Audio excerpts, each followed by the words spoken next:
I'd like to begin with a fact. Whether in a small town like McAllen in the Rio Grande, or in Chicago, New York, or Los Angeles, it is business. Big business. Raccoon.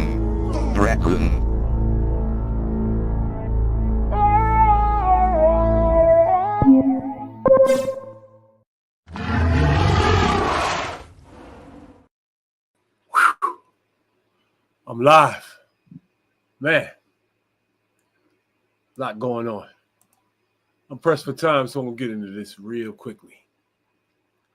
I'm going to start off by listening to Biden's so long speech, if you want to call it.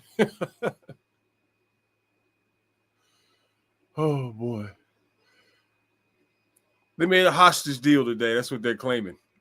Biden's taking credit for it. I'm not so sure that he can take credit for this. Yeah, there was some wheeling and dealing going on, but you know what Trump's going to say. Trump's going to say it's because of him. And I'm not mad at him for doing it. It looks like Trump could shake up the world in a minute anyway. He has that kind of power. That's what it looks like. He's always bragging about it anyway. We'll see, Trump, because in about 4 or 5 days, you're going to be in the chair. And you promised to do a lot on day one. I know Biden did a whole lot on day one, creating a whole lot of havoc. Can you undo it? Okay, let me find Biden's speech from earlier.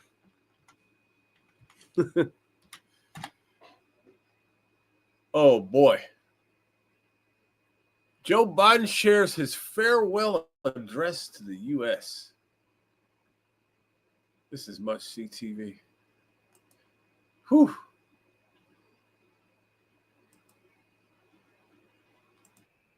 My administration, by my administration, a ceasefire and a hostage deal has been reached by Israel and Hamas, the elements of which I laid out in great detail in May of this year. This plan was developed and negotiated by my team and will be largely implemented by the incoming administration. That's why I told my team to keep the incoming administration fully informed, because that's how it should be, working together as Americans. This will be my final address to you from the American people from the Oval Office, from this desk as president. And I've been thinking a lot about who we are and maybe more importantly, who we should be. Long ago in New York Harbor, an iron worker installed beam after beam, day after day. He was joined by steel workers, stonemasons. All right, so we're a few minutes in. He's doing pretty good. Sounds pretty solid. But Joe Biden has a time limit. After about 3 or 4 minutes, whatever he's on that's keeping him calm starts wearing off. And that's when the stuttering and the foolery starts happening. So let's see how long it takes. Engineers. They built not just a single structure, but a beacon of freedom. The very idea of America was so big, we felt the entire world needed to see. The Statue of Liberty, a gift from France after our Civil War. There's one, he said Statute of Liberty instead of statue. Let me make sure I'm not tripping. Statue of Liberty. Wait a minute. The very idea of America was so big, we felt the entire world needed to see. The Statue of Liberty. Yeah. A gift from France after our Civil War. Like the very idea of America, it was built not by one person, but by many people from every background and from around the world. Like America, the Statue of Liberty is not standing still. Her foot literally steps forward atop a broken chain of human bondage. She's on the march. This is just a bunch of and she poetry literally so far. moves. She was built to sway back and forth to withstand the fury Word of stormy salad. weather, to stand the test of time because storms are always coming. She sways a few inches, but she never falls into the Man, current. get out of here. An engineering marvel. The Statue of Liberty is also an enduring symbol of the soul of our nation. A soul shaped by forces that bring us together and by What kind of forces that pull us nonsense is this? apart. And yet through good times and tough times, we've withstood it all. A nation of pioneers and explorers, of dreamers and doers, of ancestors, native. So far, it's just a bunch of poetry and I don't know what this is. A history lesson? To this land, of ancestors who came by force, a nation of immigrants came to build a better life, a nation holding the torch of the most powerful idea ever in the history of the world, that all of us are created equal, that all of us deserve to be treated with dignity, justice, and fairness, that democracy must defend and be defined and be imposed. Here we go. I think this is where the slipping starts. Moved in every way possible. Our rights, our freedoms, our dreams. But we know the idea of America, our institution, our people, our values that uphold it are constantly being tested. Ongoing debates about power and the exercise of power. But whether we lead by the example of our power or the power of our example, whether we show the courage to stand up to the abuse of power or we yield to it. After 50 years at the center of all of this, I know that believing in the idea of America means respecting the institutions that govern a free society. Starting to slur. The presidency, the Congress, the courts, a free and independent press, institutions that are rooted. They just might not reflect the timeless words, but they echo There it is. the words of the Declaration of Independence. Start We to hold wear these off. truths to be self-evident, rooted in the timeless words of the Constitution. We, the people, our system of separation of powers, checks and balances. I really think all this bicentennial bullshit talk is getting old, man. Even when Trump does it. This is really, really getting old. It's just word salad, a bunch of nothing.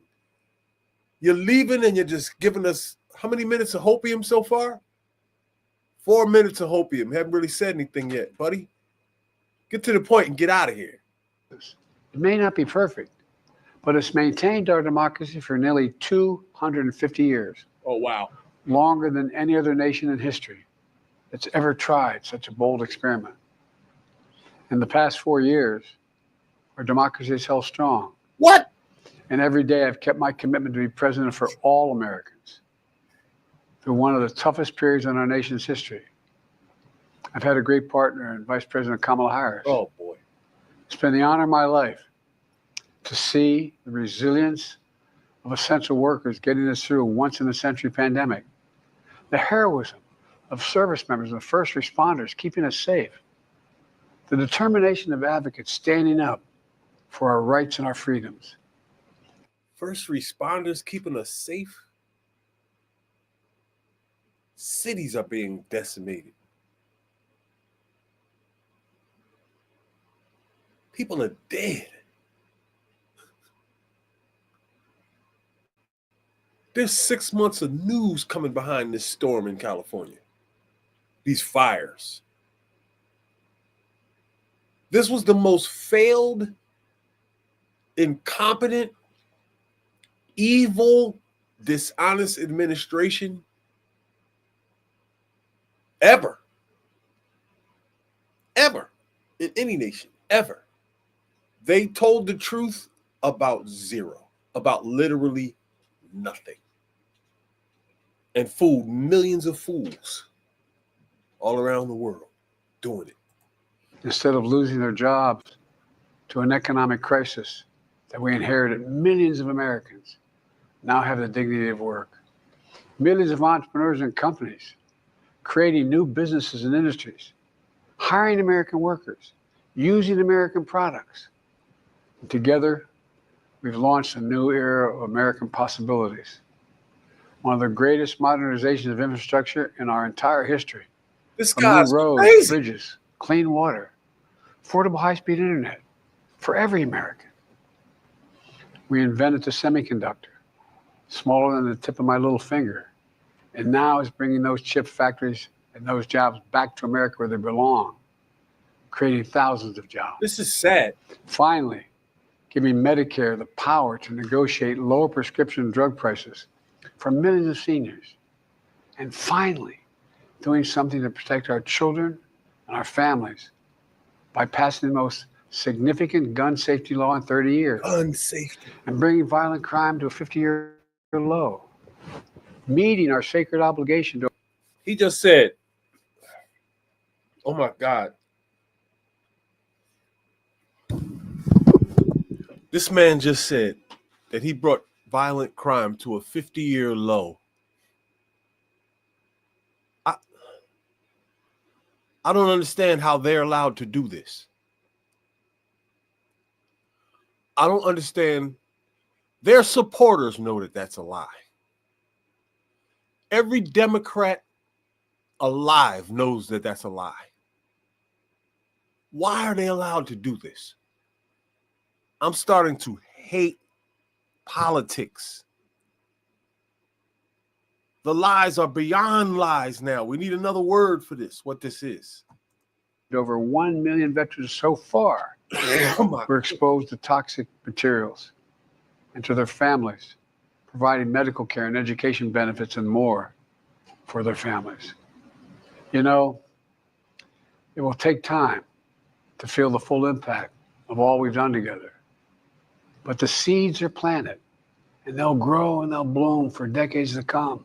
More poetry. At home, we've created nearly 17 million new jobs, more than any other single administration, a single term. You're a liar. More people have health care than ever before. I can't, no. And overseas, we've strengthened NATO. Ukraine is still free. And we've pulled ahead of our competition with China and so much more. I'm so proud of how much we've accomplished together for the American people. And I wish the incoming administration success, because I want America to succeed. That's why I've held my duty. This speech in itself already, this isn't even an extreme statement. This speech in itself is a crime against humanity. The destruction and problems that you've caused globally, unmatched. And you're sitting here bragging about the opposite. It should not be legal to lie to a planet. To ensure a peaceful and orderly transition of power, to ensure we lead by the power of our example. I have no doubt that America is in a position to continue to succeed. Oh. That's why my farewell address tonight, I want to warn the country of some things that give me great concern. Oh, really? And this is a dangerous and that's a dangerous concentration of power in the hands of a very few ultra-wealthy people. And the dangerous consequences if their abuse of power is left unchecked. Today, an oligarchy is taking shape in America of extreme. An abuse of power left unchecked.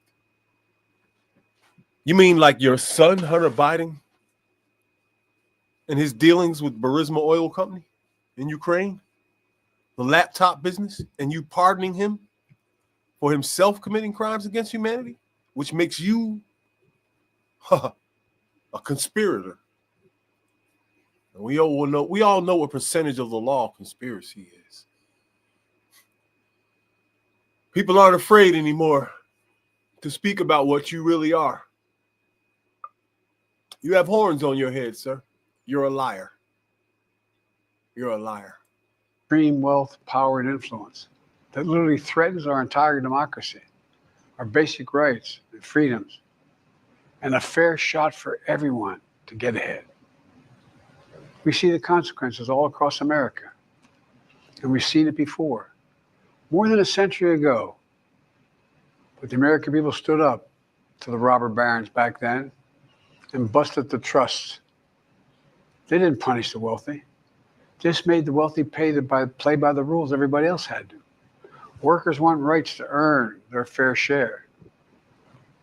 You know, they were dealt into the deal, and it helped put us on a path to building the largest middle class, the most prosperous century any nation in the world has ever seen. the largest middle class and the most prosperous country. Let me listen to that bull one more time. Just made the wealthy play by the rules everybody else had. Workers want rights to earn their fair share. You know, they were dealt into the deal, and it helped put us on a path to building the largest middle class, the most prosperous century any nation in the world has ever seen. He said, I knew he said something crazy. He said the biggest middle class and the most prosperous century. Maybe I'm crazy. Maybe I'm the one that's high. Isn't that what he said? And it helped put us on a path to building the largest middle class, the most prosperous century any nation in the world has ever seen. The most prosperous century. Because that's how long he's been in office. He hasn't conscrewed. He's been in office so long. Oh, my goodness. 50 years, probably. Half a century. I'll give you that, bro. This guy, man. We've got to do that again. Again? The last 4 years, that's exactly what we've done. Liar. People should be able to make as much as they can, but play by the same rules. Pay their fair share of taxes. So much is at stake. Right now, the existential threat of climate change has never been clearer. Just look across the country, from California to North Carolina. Okay, what a surprise that he's talking about climate change. Sorry, climate change people. Climate change is horse shit. The climate is going to change until the end of time. And it always has. How could you be so stupid? And you know why he's talking climate change? Because they always create a disaster. So it's convenient to keep talking climate change because it's a money grab. It's a money grab. You don't believe in climate change? Liar. Liar! Liar! Everything that guy just said is bullshit. Everything. Liar! Everything. Carolina. That's why I signed the most significant climate and clean energy law ever in the history of the world. And the rest of the world is trying to model it now. It's work creating jobs and industries of the future. Now, we've proven we don't have to choose between protecting the environment and growing the economy. We're doing both. But powerful forces want to wield their unchecked influence to eliminate the steps we've taken to tackle the climate crisis, to serve their own interest for power and profit. We must not be bullied into sacrificing the future of our children and our grandchildren. I got to admit, though, we're nine and a half minutes in. Biden doesn't usually last this long talking. He usually starts slipping and fumbling all over the place. This is not too bad. It's all pure, uncut bullshit, though. You know, no stuttering, no fancy Masonic hand symbols. I mean, he's delivering this bullshit pretty good. Must keep pushing forward. And push faster. Push faster. There's no time to waste. No time to wait. It's also clear that American leadership in technology is an unparalleled source of innovation. Tell that to China. That can transform lives. We see the same dangers of the concentration of technology. Where was our technology when there was drones everywhere, huh? Power, and wealth. You know, his farewell address, President Eisenhower spoke of the dangers of the military-industrial complex. He warned us then about, and I quote, the potential for the disastrous rise of misplaced power, end of quote. 6 decades later, I'm equally concerned about the potential rise of a tech-industrial complex that could pose real dangers for our country as well. Oh, you think so? Americans are being buried like cyber under an avalanche of misinformation and disinformation, energy weapons, enabling the abuse of power. Yeah. The free press is crumbling. Editors are disappearing. Social media is giving up on fact-checking. The truth is smothered by lies told for power and for profit. The truth is smothered by lies told for power and for profit. You mean when you were censoring all the people that were telling the truth and smothering it with lies for profit? Is he low-key literally telling you what he's doing? This is crazy. We must hold the social platforms accountable. You should have just said a few words To protect our children, our families, and our very democracy from the abuse of power. Meanwhile, artificial intelligence is the most consequential technology of our time, perhaps of all time. Nothing offers more profound possibilities and risk for our economy and our security, our society, for humanity. Artificial intelligence even has the potential to help us answer my call to end cancer as we know it. Artificial intelligence has the potential to destroy us all. If we created some type of machine that could think the way we could, or even better than us, the machine would figure out how goddamn stupid we are and understand that we don't deserve what we have in this world and probably get us out of here. It would be the rational thing to do. We don't love our world at all. This guy doesn't even. But unless safeguards are in place At all. AI could spawn new threats to our rights, our way of life, to our privacy, how we work, and how we protect our nation. We must make sure AI is safe and trustworthy and good for all humankind. In the age of AI, it's more important than ever that the people must govern. And as the land of liberty, America, not China, must lead the world in the development of AI. You know, in the years ahead, it'll help to be, it's going to be up to the president, the presidency, the Congress, the courts, the free press, and the American people to confront these powerful forces. We must reform the tax code, not by giving the biggest tax cuts to billionaires, but by making them begin to pay their fair share. We need to get dark money. That's that hidden funding behind too many campaigns contributions. What? We need to get it out of our politics. What is going on here? Kamala raised the bill.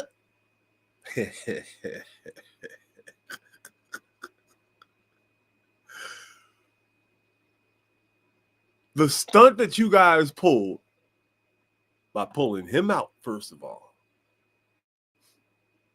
then throwing us out there with this fake black woman, Kamala, and getting everybody's emotions. Man, what you did was a crime against humanity. Several of them. The election itself. The deception and thievery involved. And bringing out that half of that Diddy list to come campaign for you. I said it. What the? Oh, my God. We need to enact an 18-year time limit, time and term, for the strongest ethics reforms for our Supreme Court. We need to ban members of Congress from trading stock while they're in the Congress. We need what? I'm not even going to get to amend the Constitution to make clear that no president is immune from crimes that he or she commits while in office. The president's power is not limited. It's not absolute, and it shouldn't be. And in a democracy, there's another danger to the concentration of... That was either a sneak diss at Trump or a dry snitch on himself.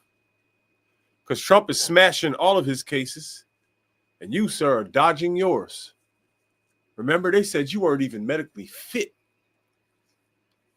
to stand trial. Not medically fit enough to stand trial, but medically fit enough to lie to us to the end of your term. Funny. Power and wealth. It erodes a sense of unity and common purpose. It causes distrust and division. Participating in our democracy becomes exhausting and even disillusioning. And people don't feel like they have a fair shot. We have to stay engaged in the process. I know it's frustrating. A fair shot is what makes America, America.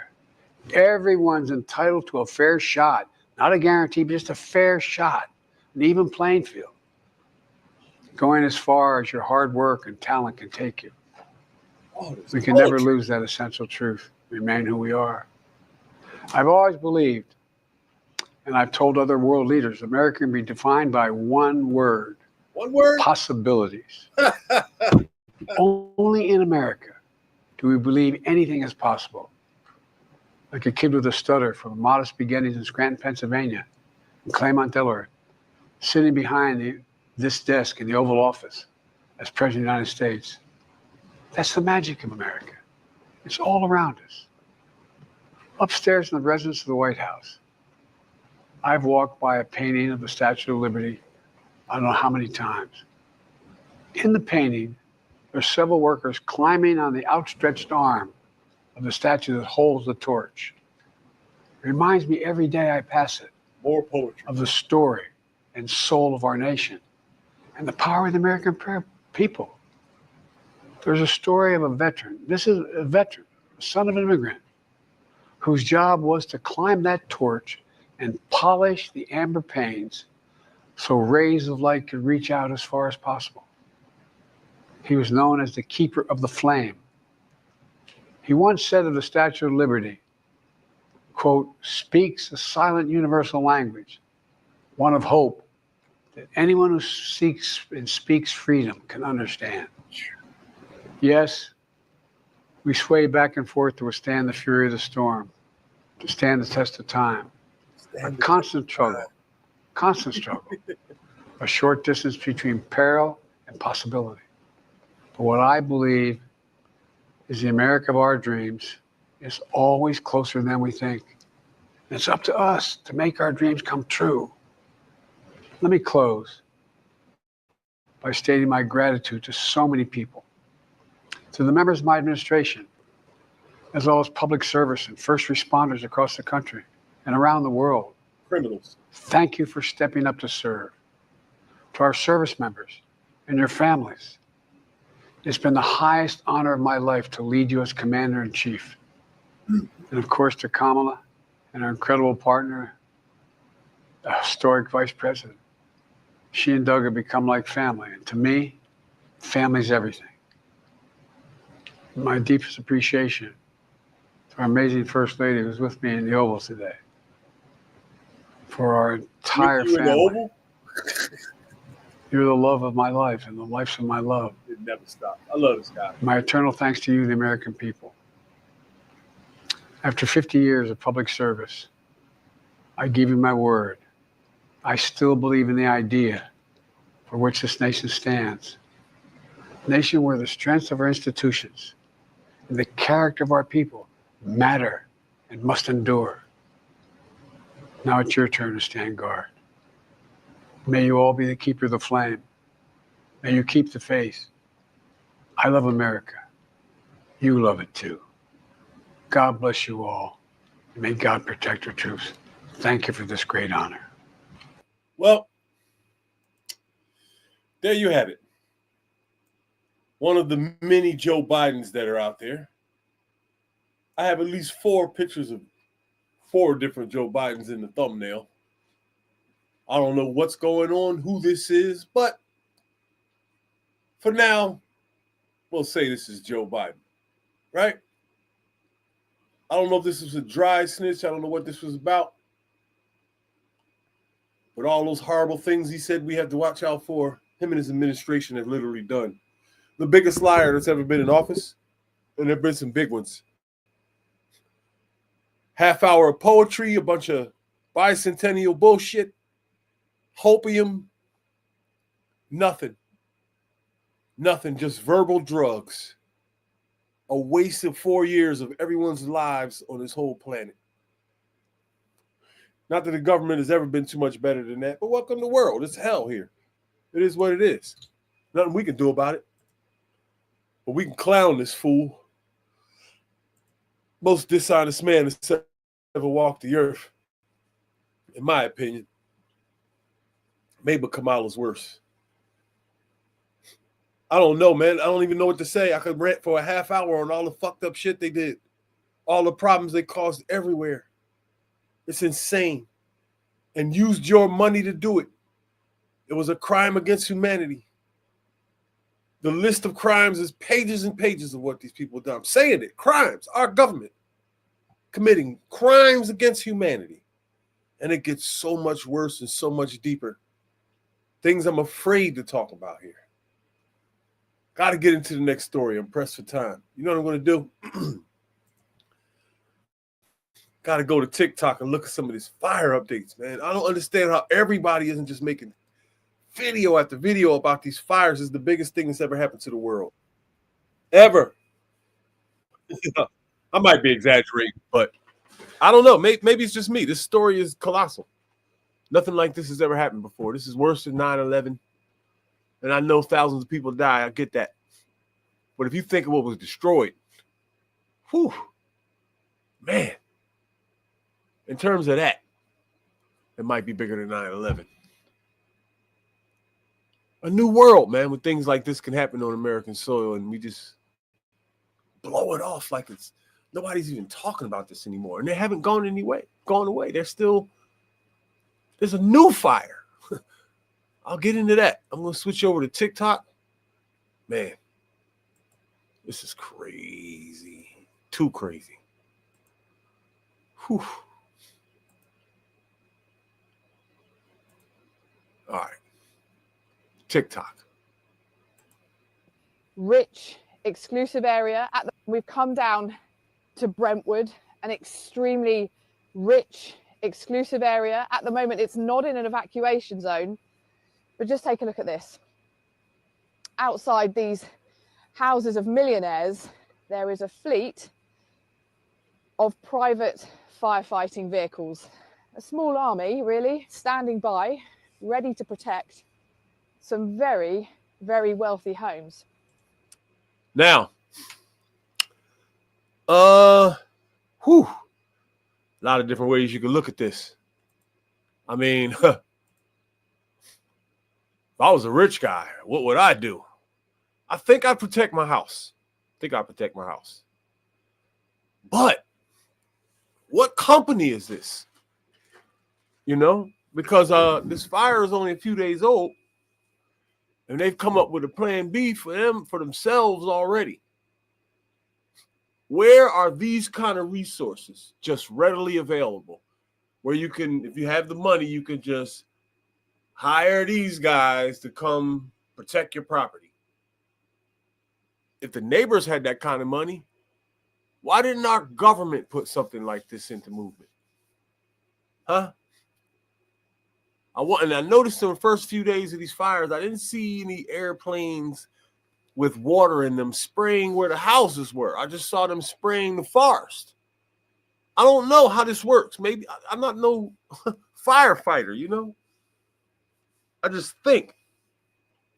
And you would think if there's houses in the danger of burning down or fire heading toward those houses or houses on fire, the planes with water in them would go spray over the houses. I would really like to hear anyone alive explain that. Let me let this chick finish her video. Now, people have raised a lot of questions about this, about how ethical it is when schools, care homes, ordinary people's houses have been destroyed and the public fire service is struggling. Now, the fires tonight, they're not imminently threatening this area. There is a possibility the wind could blow them this way, but clearly people with millions to spend, they're not taking any chances. And we've spoken to a few of the guys protecting these homes. They're really nice. They're just doing a job. You know, some of the time they don't even know who they're working for. That's true. But you can understand why people are frustrated and angry that certain areas like this are getting this special protection. Well, they need to make some belly shirts. It's cold up in here. oh, what that corny barbecue is right there. Oh, and now you want to start moving. Hey, did you just fly through the floor? Motion sickness. We just keep dropping. Where we going? I don't even know how I got to this Can you stand up? or how to get out of it. Oh, there we go. We're done with that. All right, let's look at some more videos. What bothers me about that last video, man. All right, So people are going to be upset with these rich guys, but what do you expect them to do? If they had the resources and the hookup, what do you expect them to do?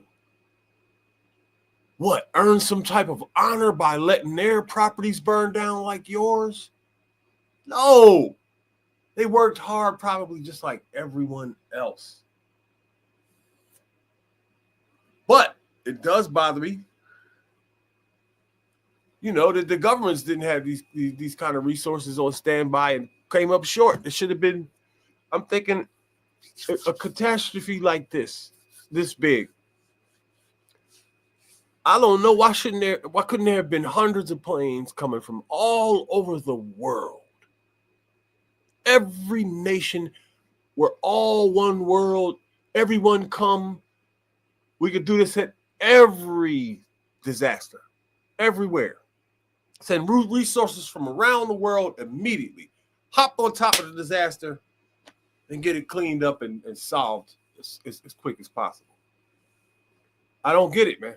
Let's look at some more stuff, man. Let's see. The CEOs are killing our futures. They don't care about anything but lighting their own pockets. Energy has been a lifelong passion of Oh mine. boy. And it sounds like I'm 18 years old and I want a future. we will have order restored, Ooh. abundance to better lives. Crisis is here. LA is burning. It is because of fossil fuel companies and big oil billionaires. I'm fighting for my future. I'm fighting for my little brother. We judge Chris Wright. LA burns. We will fight. All protesters look the same to me. We will fight. We judge Chris Wright. LA burns. We will fight. Oh, these poor kids are so goddamn stupid, man. I feel so bad Energy for has them, been a man. life. Tonight, Hey, but signs look, of it's progress bullshit going amid on. Disaster. In the past 24 hours, there's been little to no fire growth on both incidents. Wow. Red flag warnings finally expiring over the more than 60 square miles left blackened and charred. Whew. The 14,000-acre Eaton fire now 45% contained. It's still The larger burning. Palisades 50%. fire at 19% containment and counting. Search and rescue teams canvassing burn zones with 26 people still missing. Whew. For the families who lost everything, today, a turning point. We have school today. The Dale family getting their girls ready for their first day back No real at a brand turning new point. campus. We've come down. Fire crews now working to contain a new fire that erupted overnight in Southern new California. fire. This one is called the auto fire. It's now at 0% containment. Wind gusts Oh today my could reach God. hurricane I didn't know force anything about this. to It's a 70 real miles story. an hour. A rare type of Auto red flag fire. wind warning also in effect in LA and Ventura counties until Wednesday because of those winds, threatening more new fire outbreaks, spreading the Palisades and Eaton fires. I spoke to the LA County Fire Chief on Monday. Are you worried that these new winds may undo the progress that you've been able to make? Oh, yeah, absolutely. If we get a new fire start in a different location, it could be very difficult to contain. Oh boy. Fire Setting us up crews for now more, working to contain a new fire that erupted. Setting us up for more Here's destruction. an update on the California wildfires as of Tuesday, January 14th, 10 a.m. Eastern Time. These fires have killed at least 24 people, destroyed more than 12,000 structures, and scorched more than 60 square miles. Firefighters are now battling a new brush fire called the Auto Fire that erupted on Monday night Auto in fire Ventura again. County, northwest of Los Angeles. Here is where all the active fires currently stand, according to the CAL FIRE website. Palisades Fire, 23,718 acres burned and 14% containment. Eaton Fire, 14,117 acres burned and 33%. Palisades Fire. You know, you could have some fun with this math right here. You could take the acreage that's burned and the amount of days it took to burn that, and I don't know, do something fancy with the percentage of containment, and maybe even estimate what could happen moving forward. Somebody who's a mathematician, figure this one out. How bad is it going to be according to these numbers? 23,718 acres burned and 14% containment. Eaton Fire, 14,117 acres burned and 33% containment. Hearst Fire, 799 acres burned and 97% containment. Okay. Auto Fire, 56 acres burned and 0% containment. Wow. Firefighters are grappling. Okay, this is a fairly new, old video, but there's some new news about this auto fire, Jazz. Wait a minute. Let me see if I can. According to the news, the auto fire, as it's called, is 47% contained. Let me see. California wildfire live updates. Eaton fire is 45% contained as winds slow in Los Angeles. But here it is. 7 red flag warnings expired Wednesday evening as first responders received a much needed break in the weather while working to increase containment of multiple fires in Los Angeles County.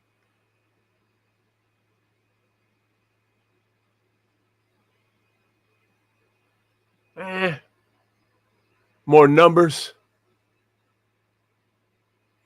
Death toll up to 25. I'm going to stay on this story. I'm going to keep following it. Keep running down the different theories that come up. No new ones so far. But there's a few new videos. There's a new fire. Maybe this one will get bigger. Who knows what the hell is going on out there? Who knows how much of California is really going to burn? Or at least in this Los Angeles area. And some interesting people are starting to lose their houses. I'm going to cover one of them in a minute. With difficult conditions as they fight the Los Angeles wildfires, with strong winds expected in the next 24 hours. Forecasters posted, quote, a particularly dangerous situation red flag wind warnings for Tuesday morning through noon Wednesday, saying winds could be strong enough to cause, quote, explosive fire growth. Evacuation orders have been issued for 92,000 residents of Los Angeles, while 89,000 others are in evacuation warning zones, meaning they may be required to leave at any moment. The Oscars have delayed. So these fires are like still like close to heavily populated areas. I mean, that's the only reason why they would have these potential evacuation warnings. I really wonder how much more of these fires are going to move even with all these people out there fighting them. Something weird is going on, man. What is this? I don't know how many days this is. I lost track. Is it 6? Who knows? Their nominations until January 23rd amid the LA fires. This is an ongoing situation, and Brute will be covering the story as it develops. Follow along for more updates. Look at that sunset.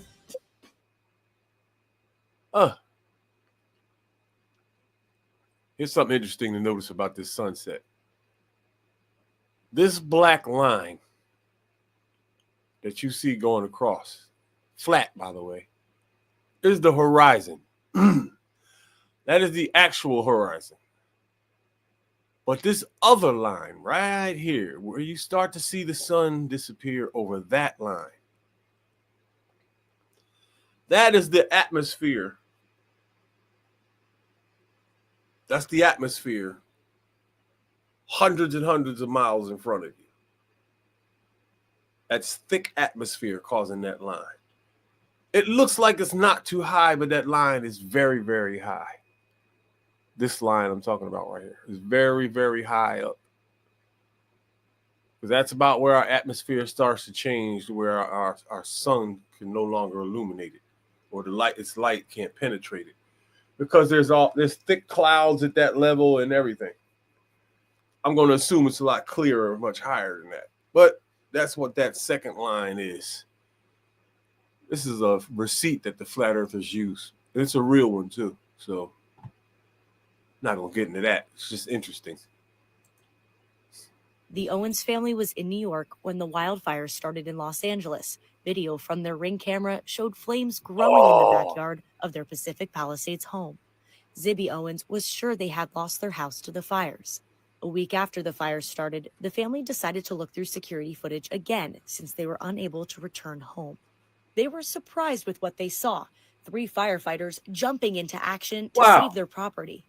Owens says survivor's guilt is something. All right, so finally a good story. Wildfires happening so close to the ocean, many people are wondering if firefighters can use the seawater to help put out the blazes. That's what I was saying yesterday. Yes, they can, but it's more complicated than simply going to the beach to transport water to the hillsides of LA. First, there's the issue of accessibility. Right. California has the largest civilian aviation fleet for firefighting in the world, but only a few of those planes are capable of scooping up water from the Pacific Ocean. These Super Scooper CL-415s have been used to help with the Palisades fire and can haul 14,000 pounds of water at a time. But last week, one of the 2 planes that were used had to be temporarily taken out of service because it was damaged by an unauthorized drone. Oh, The yeah, I strong remember that. Santa Ana winds that have been driving these fires also make using aircraft more difficult, or in some cases, nearly impossible because Wow. of the turbulence. CAL FIRE says that once the winds are That's an interesting fact right there. They said that sometimes the winds can get so high that the planes can't even operate. There's more winds coming. It's interesting which way this is going to turn. I'm just piling all these little facts together in my head. I want to be optimistic and positive, but I want to be realistic too. There's part of me that thinks this is going to get worse or continue for a long time before they get it under control. And the damage numbers we'll see. above I 30 want this miles to be per hour, over soon. Fire retardant and water ends up only a mist instead of a steady rain. The second issue is that salt water is corrosive. Some of the firefighting aircraft are only built for fire retardants, not water, and especially not salt water, because Yeah, the that's salt true. can damage equipment. Fire hydrants and many other firefighting tools are made of metal, which can rust when exposed to oxygen and water. Salt. Well, they won't rust immediately. I think you could deal with a little bit of rust to help save property. For a few days, I think you can deal with a little bit of. You can always come back and, I think it'd be easier to rebuild some pipes and some fire hydrants than thousands of homes.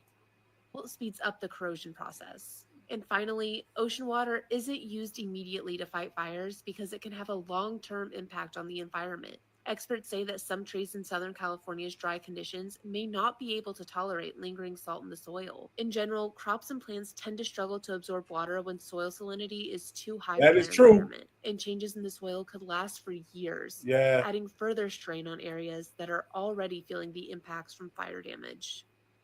With the Los Angeles wildfires happening so close This to is the a really ocean, bad many story people for that area, and it's getting worse. This is all that's left of Kelly Lauren's Malibu, California home. I lost all my writing, like all my books.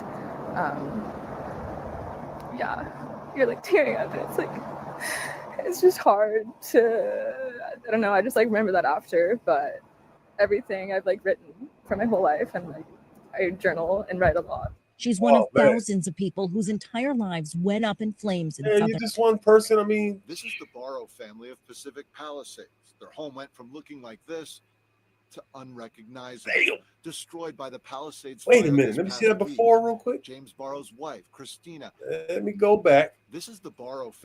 That's the house before. Let me take a good look at these trees. There's some bushes right here at the entrance. Trees on this side of the house, really, really close to the house, touching the house. These trees are touching his roof. And there's more shrubbery on the side right here. Family of Pacific Palisades. Their home went from looking like this to unrecognizable. Wow. The trees are still there. The house is gone and the trees are still there. Destroyed by the Palisades fire this past week. This is James Barrow's wife, Christina, may have been one of the first to see smoke. She then made her 2 daughters' schools aware, took the 2 out of school, and evacuated. That was at 10:30 Smart. a.m. on Tuesday. And Station, his house, and others on the block. In the crucial aerial assault to help contain Southern California's deadly fires, strong winds may be the only thing that can pause these determined firefighters. Wind's the fire boss, so the hair on the back of my neck will stand up when we start, witnessing winds like this that we are today. We're standing next to one of 8 activated military C-130s, modified specifically to why isn't he in the fucking air fighting the fire? contain wildfire. He has time to The talk. paratrooper doors is where the fire retardant is installed up, so people would normally be jumping. Why out y'all of there. wasting The this shit? aircraft can release 3,000 What is wrong with gallons these of people? water They're of red wasting it. fire retardant in Oh just my God. seconds. The fleet has already hope dropped that's an more than old video. 16,000 gallons of suppressant, seen coating some LA neighborhoods. Wow. I worry about how dangerous it is to fly around these fires. It's not a normal mission as they go down and drop the retardant. I mean, it's a different kind of combat, isn't it? Very much so. Rotary aircraft can get even closer to the raging flames. This is one of CAL FIRE's newer helicopters. It's a modified Black Hawk that can hold up to 1,000 gallons of water, fly day or night. It is essential to fighting fire. But as these winds ramp up, it's not going anywhere. When the winds get to a point where you can't fly and fight this fire, how frustrating is that for you? It is very frustrating, but we'll sit on alert waiting for some type of break, and then we'll try again. Lieutenant Colonel Laura Jeffrey is a combat navigator for the Wyoming Air National Guard, but dropped everything to come to LA. This is my house. All of 99% of the news is bad, all indicating that this shit might get worse. I saw him crying already. That's an old video. All right, this might be enough of this fire news. With firefighters in a fire engine, actually with actor Mel Gibson, just a couple of hours ago, toured this area, talked about what they went through during the fire, what they feel like, what they Look feel at like that rubble went behind wrong, him. Beachfront especially rubble. when it comes to water. Take a listen. None of us were aware of the water issues with the reservoirs and stuff, right? Oh, okay. You didn't know about that. No, we didn't tell you. I've had enough of this fire news. Now, got to give you a juicy story. Oh, this is too much. Too much. Whew. All right. Derrick Chauvin, officer convicted for killing George Floyd, right? This lady here. This is heavy right here. Let me read the title first. Over a dozen current and former officers say they believe MPD's Katie Blackwell perjured herself during Derrick Chauvin trial. And how does she perjure herself? Oh, she said she had never seen the maneuver that Derrick Chauvin used on George Floyd. She said she's never seen it before in all her years of service. Right? You with me on this story so far? Can you hear me? Yeah. Have you been following me on this Derrick Chauvin shit? Yeah. You was just Watch saying this, that the lady, she might have perjured herself. This is it right here. Watch this. Man. Every MPD officer knows that restraint was trained, and every MPD officer knows it was trained as part of the MRT process. Current and former MPD officers said in a sworn declarations.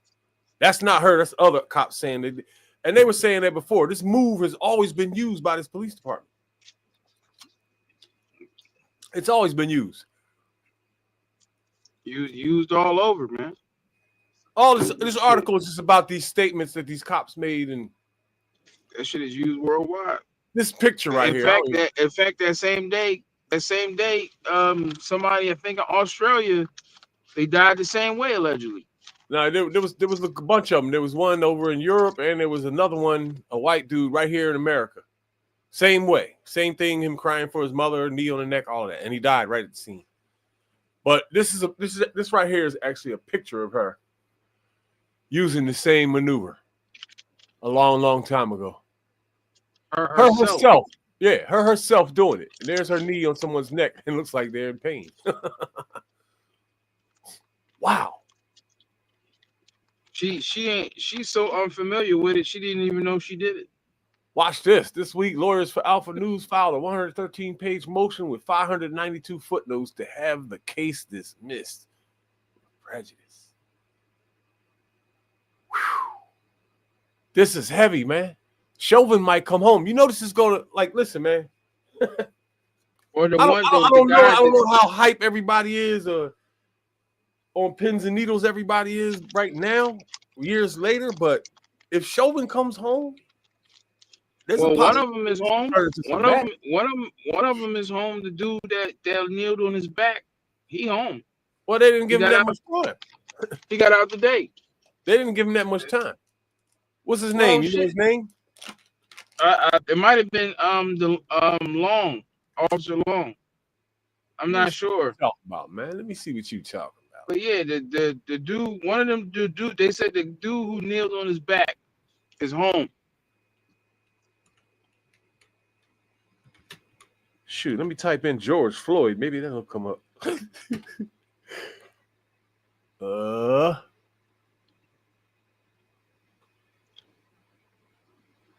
Whoa, okay. Wow. There it is. Second former police officer convicted in George Floyd's murder is released from prison. Damn, I didn't even get a chance to put this in the title. Wow. Whoa. Yeah. More than 4.5 years ago, has been released from prison. 31 years old now. That means he was what? 26 when this happened? Wow. 27, yeah. Time has passed. He was in a low-security federal prison in Lisbon, Ohio, Wednesday morning. Federal Bureau of Prisons spokesman Donald Murphy confirmed the release to the Minnesota Star Tribune. Congress now supervised release until March 26th. Wow. Wow. So he's got a year to walk off.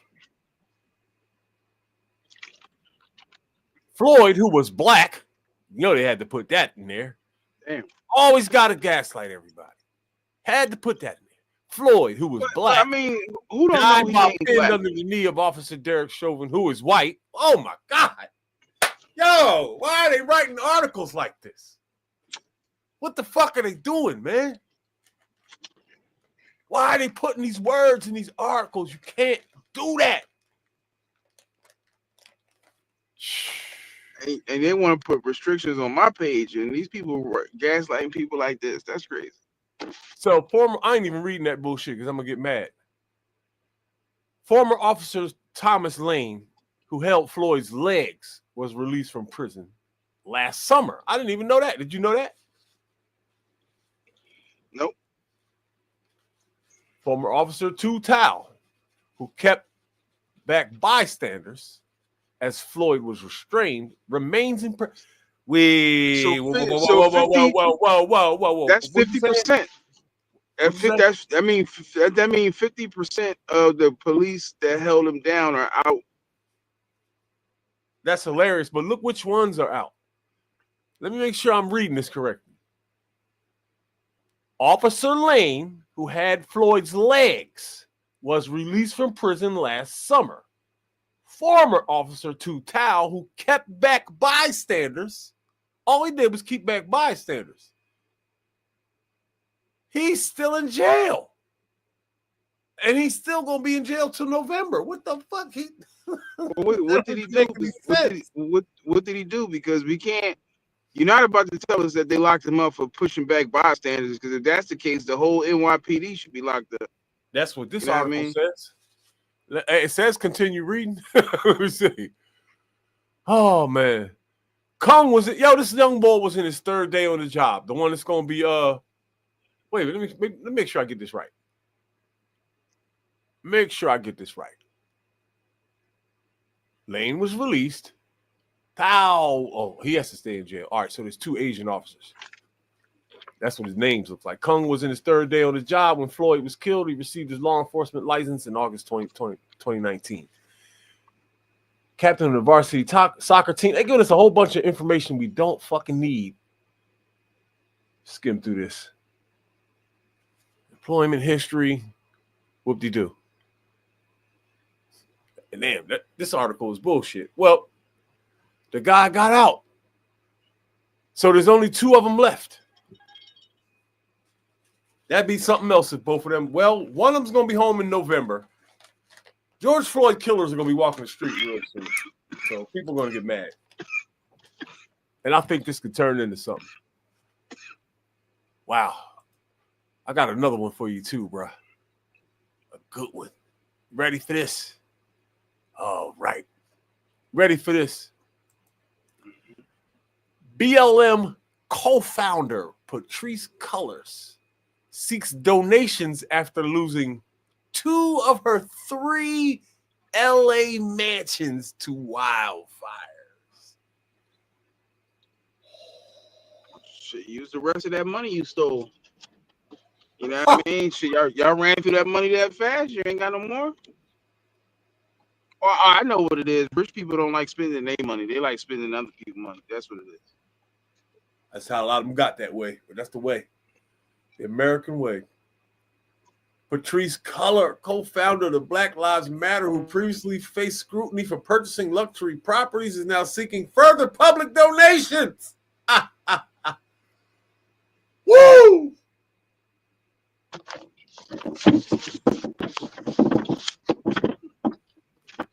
Want to donate to Patrisse Cullors, y'all? I got something to donate to her, but it's not money. Let's not get the video taken down.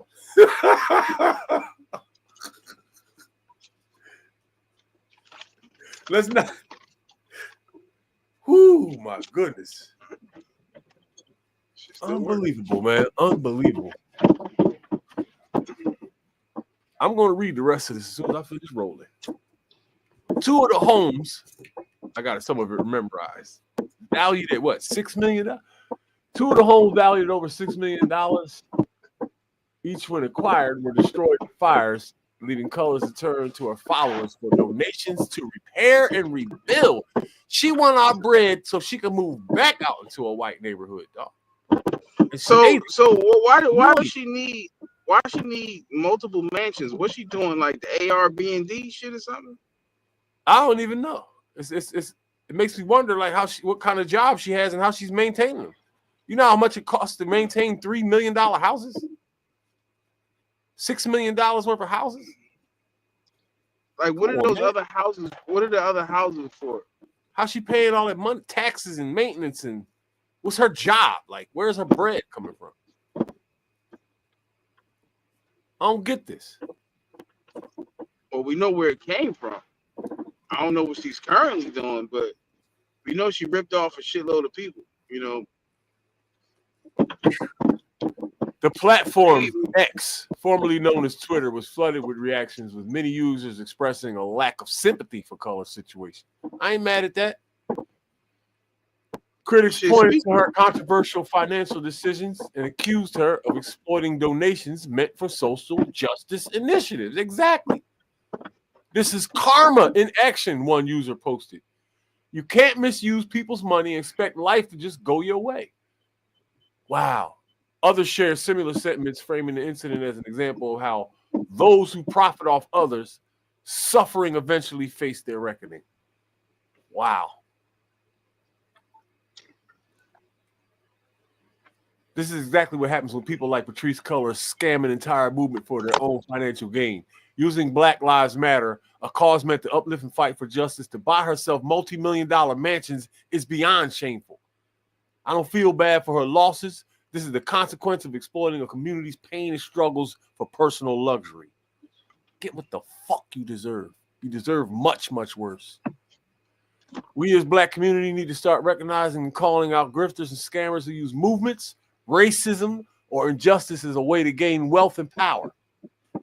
This is how individuals like Al Sharpton and Jesse Jackson rose to prominence, by preying on people's trust and tragedies.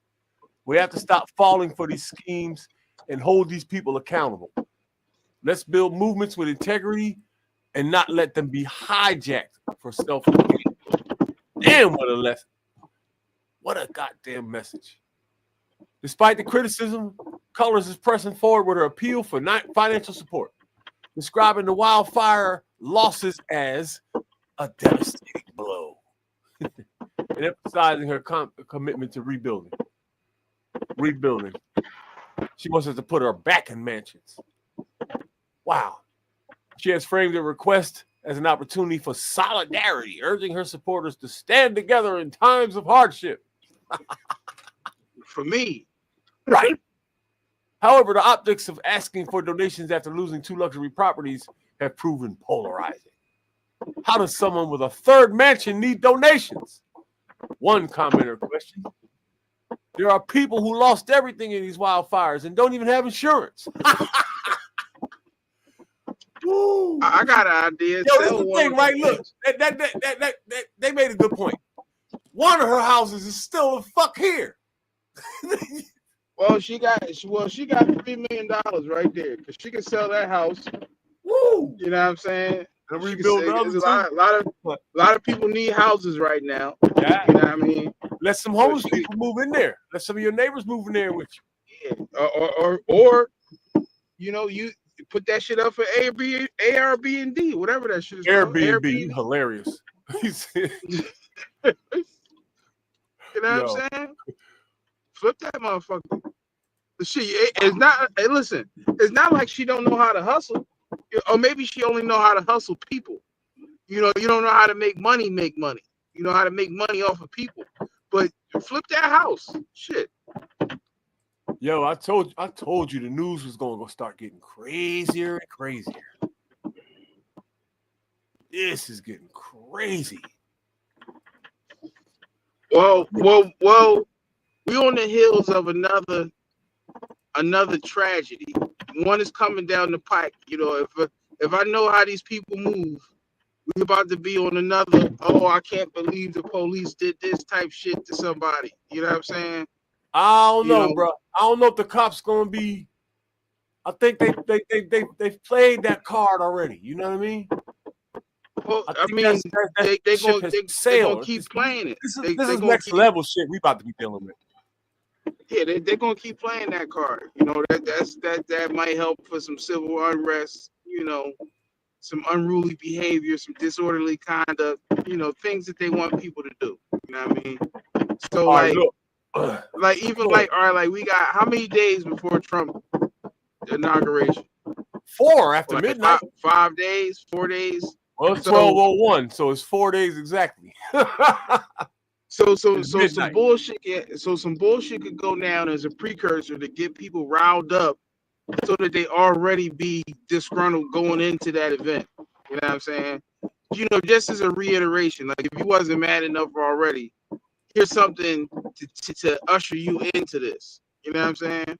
Yo, I'm about to skip over to Rumble, dog. This video I'm about to show now. So, a few things I didn't know about. Right? Did you talk about Biden?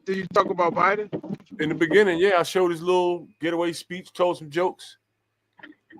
Yeah, boy. It was all poetry. The whole speech was just a bunch of bicentennials. We have to stand together in the promise of unity and and hold hands, and only together can we conquer the. He gave us one more gaff before he left, though. Couple You know more. what I mean? Couple more. Yeah. Yeah. I'm gonna miss him, man. I'm gonna miss that guy. But you know, like, do you notice in the thumbnail I have 4 pictures of 4 different Joe Bidens in the thumbnail? All 4 of those like pictures. right now, he acted like somebody who just got their lease terminated. So before they move out, they just destroying the apartment. You know what I mean? That's pretty much what he's doing right now. So Yeah. he pouring cement in the sink and all kinds. He's fucking up the Airbnb he rented. Yeah. He trashing it. Yo, so look. In my head earlier, I was thinking about these LA fires, right? And I started remembering stuff. 2020 was the craziest year for weather that I ever heard of in my life. I mean, all over the world. But this video right here is just covering 1 year. Listen to all these storms and shit. President Trump won a historic landslide election. No thanks to phony Bill Spady. Half of the shit I didn't even know. Introducing the Onion, the non-lethal self-defense platform. I'm gonna get out of here after this Lightweight, video. simple to A use. little while It uses an easy. We continue to summarize the climate changes that became unprecedented in 2024. Oh, by the way, this whole video is talking about a bunch of climate change bullshit. I don't believe in climate change. But listen, man, I understand why people, after watching this video, I understand why people are screaming climate change everywhere. If all this shit is true. Listen to what this nigga say, man. This year has demonstrated an unparalleled scale of climate anomalies worldwide. Initially, we planned to release a single comprehensive overview of all natural disasters to show how their frequency and intensity have changed. However, it soon became clear that it was simply impossible to cover the entire volume of information in one article. The events of this year are not only striking in their scale, but also prove that the forecasts made by scientists 10 years ago were surprisingly accurate. For more details on the catastrophes that occurred in 2024 and how they affect us all, watch this issue.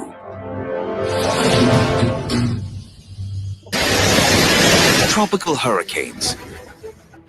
Tropical hurricanes, like many other catastrophes, occur during specific months of the year. However, recently, and especially in 2024, the boundaries of these seasons have become blurred and chaotic, making it significantly harder to predict and prepare for these events.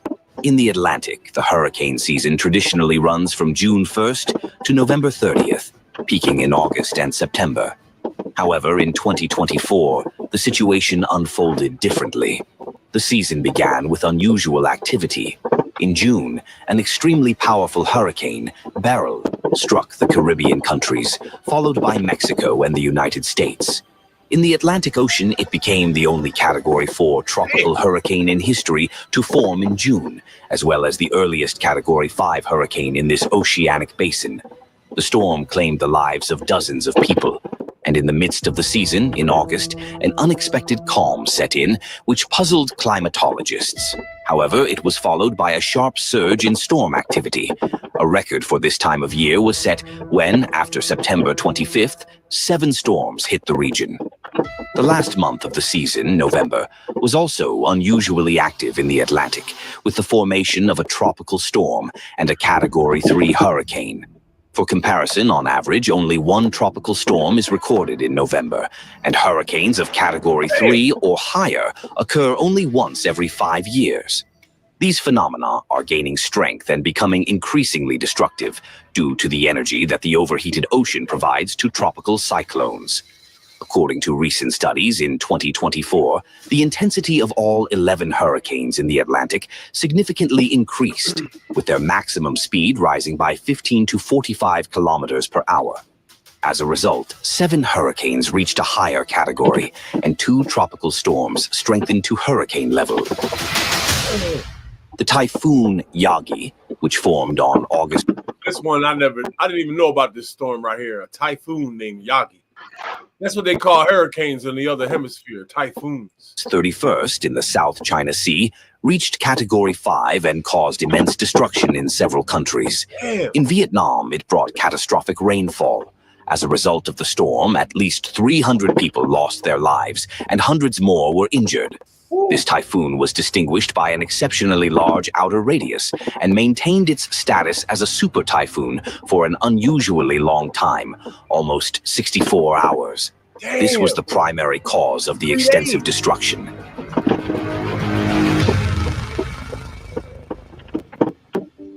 Typhoon Kongray became the most powerful typhoon to hit Taiwan in the last 28 years. The radius of its maximum winds reached 320 kilometers.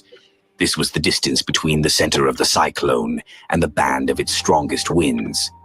This case marked the first time in history that such a powerful typhoon struck the island in such a late period of the season, late in mid-October. Oceans with overheated waters create favorable conditions for the rapid intensification of hurricanes. Such rapid intensification of hurricanes is becoming an increasingly common occurrence, especially in 2024. The destructive consequences are especially dangerous for coastal areas. This trend of rapid intensification is clearly evident in the tropical hurricane, most powerful hurricane in the history of meteorological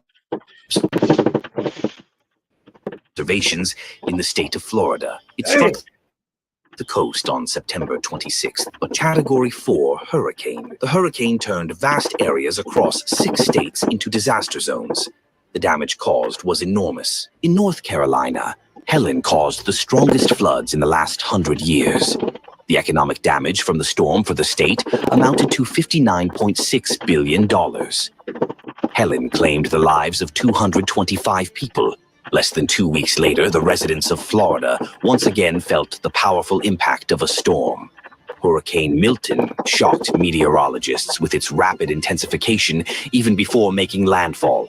In just over 12 hours, it strengthened from a Category 1 to the highest Category 5. Damn. Milton triggered an unexpectedly powerful tornado outbreak, as well as a dangerous storm surge. However, the worst-case scenario was avoided by the state's residents, thanks to a large-scale evacuation and the fact that the hurricane weakened to a Category 3 before making landfall. Tropical Hurricane John, which struck Mexico on September 23rd, became one of the most terrifying tests for the residents. Firstly, no one was prepared for such strength from the storm. Forecasts indicated that John... Yo, did you know that Africa got hit last year too? With bad storms? Yeah, where was that at? I think I know it was flooded out. I seen that shit. I forgot exactly where it's at.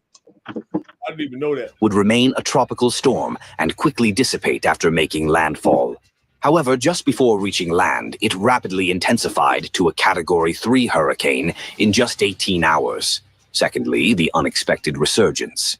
Several days after weakening, the hurricane almost calmed down and moved back into the ocean, but suddenly re-intensified and struck the country for a second time. Damn. This behavior led to it being classified as a zombie hurricane. Thirdly, Yo, the hurricane did a donut, y'all. It went out to sea off the coast and came back on land and went, yo. Maybe is that why he drew that circle on that map? Yeah, I remember. Look at the circle on the map. The hurricane it did a donut. Yeah, like it went out to the ocean and go get some more water and come back. That's so fucking crazy.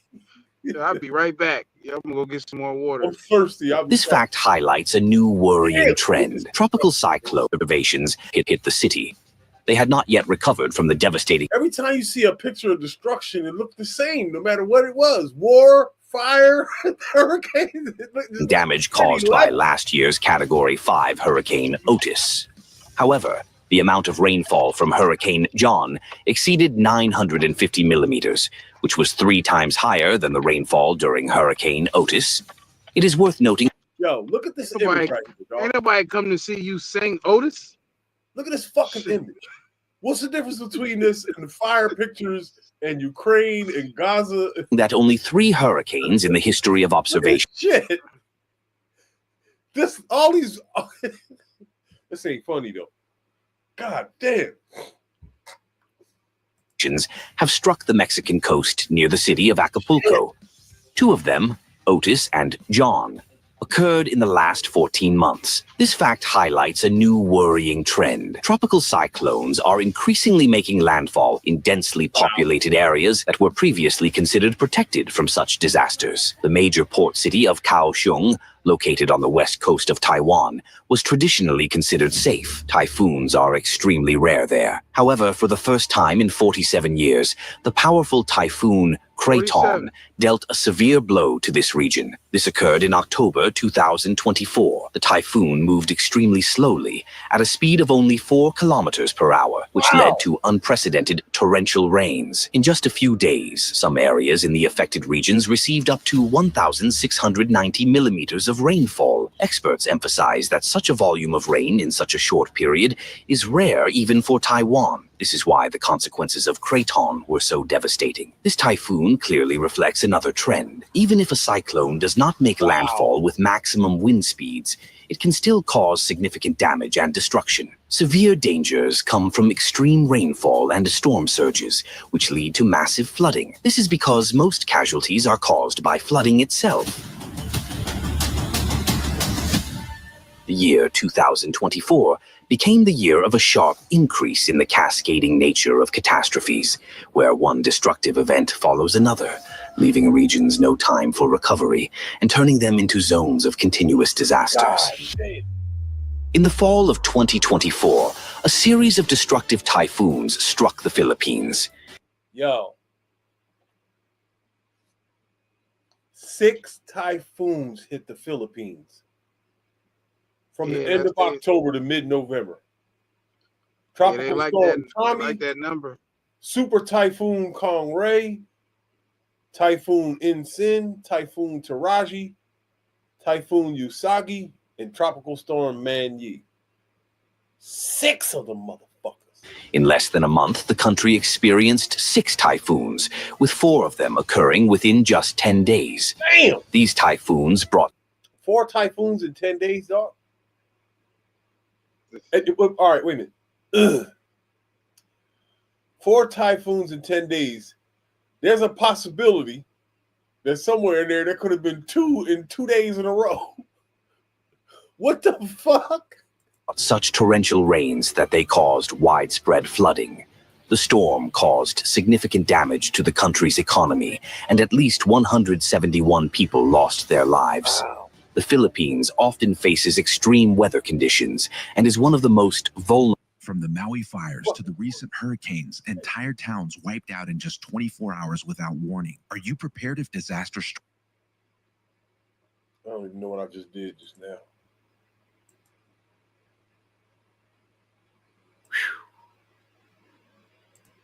Too busy for weight loss? Typhoons Try in this 10 turmeric days, trick man. you can That's- do from home right now. I was so frustrated with every weight loss. Why the U.S. Safety Commission wants to ban this That might be baseball crazier than what's bat-shaped happening in flashlight. LA. Big retailers already banned this. God damn it, I did it again. Is one of the most vulnerable countries in the world. But the series of typhoons this year was exceptional in its scale and intensity. Landslides. Intense rainfall and devastating floods are only part of the problem. As massive volumes of water saturate the soil, it becomes unstable, inevitably leading to another deadly threat: landslides. In just a matter of minutes, such events can claim hundreds or even thousands of lives.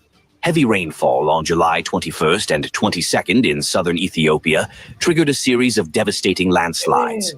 The disaster claimed the lives of 249 people, while more than 15,000 others were affected. The first landslide occurred in the morning of July 21st. Several homes were buried, and local residents remained trapped under the rubble. As many people arrived at the scene to assist the victims, a second, even more powerful landslide suddenly struck the rescue area. This caused the exceptionally high number of casualties. The situation was further aggravated by the lack of specialized equipment. In a desperate attempt to save their loved ones, local residents manually dug through tons of rubble and stones, using only shovels, picks, and sometimes even their bare hands. Wow. Even more tragic was the series of landslides on July 30th in the Wayanad region, located in the southern state of Kerala, India. The cause was also unusually heavy rainfall. The landslides struck at night, burying homes where people were sleeping. More than 400 people were killed, and over 150 went missing. One of the landslides was so powerful that it blocked the Iravanjipuja River, changing its course. The redirected river swept away the village of Cheralamala. Yo, one of these landslides made a dam in a river, dog. More than 400 people were killed, and over 150 went missing. One of the landslides was so powerful that it blocked the Iravanjipuja River, changing its course. The redirected river swept away the village of Cheralamala. Man, that shit is like. Early in the morning on May 24th. Say that again. That shit is. They doing that shit on purpose, man. It makes you wonder. I got another theory behind these Come on, stories. man. The motherfucking earthquake go off, and then people pull up, and everybody outside, and then it go off again. Come on, man. I think some of these storms is natural, but I think they do some of them, like the ones that just come and don't do nothing. You know what I mean? You know how a hurricane comes and it just leaves and nothing gets fucked up. It's just some strong winds for like a day or two. That happens a lot. I don't think those joints are deliberate. You know what I'm saying? But who knows? Shit, who knows? A destructive landslide wiped out a village in northern Papua New Guinea, literally leveling it to the ground. The residents, sleeping in their homes, were buried alive under tons of mud and rocks. Wow. The landslide covered an area of about 9 hectares, with the thickness of the mud layer reaching 8 meters. The disaster affected 1,400 households and 7,850 people. According to the country's government report, more than 2,000 people died. Damn. In the 11 months of 2024, a record number of deadly landslides were registered, 728 cases. This is visible. Yo. Can you see this graph, dog? That dark line is the increase in landslides from the averages. All those other lines are like averages and shit. And I noticed something too. When they was doing these storm reports in 2000, when it was floods everywhere all over Europe, they all showed this graph like this that was like some record-breaking shit and like where the storm was way worse than the record. Something wild going on. Visible on the graph, where the black line shows the cumulative number of landslides in 2024, and the gray lines represent previous years.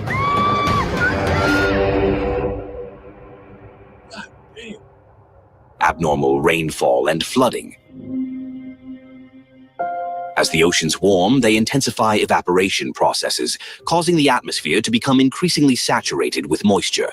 This leads to a sharp increase in the amount of abnormal rainfall observed in recent years.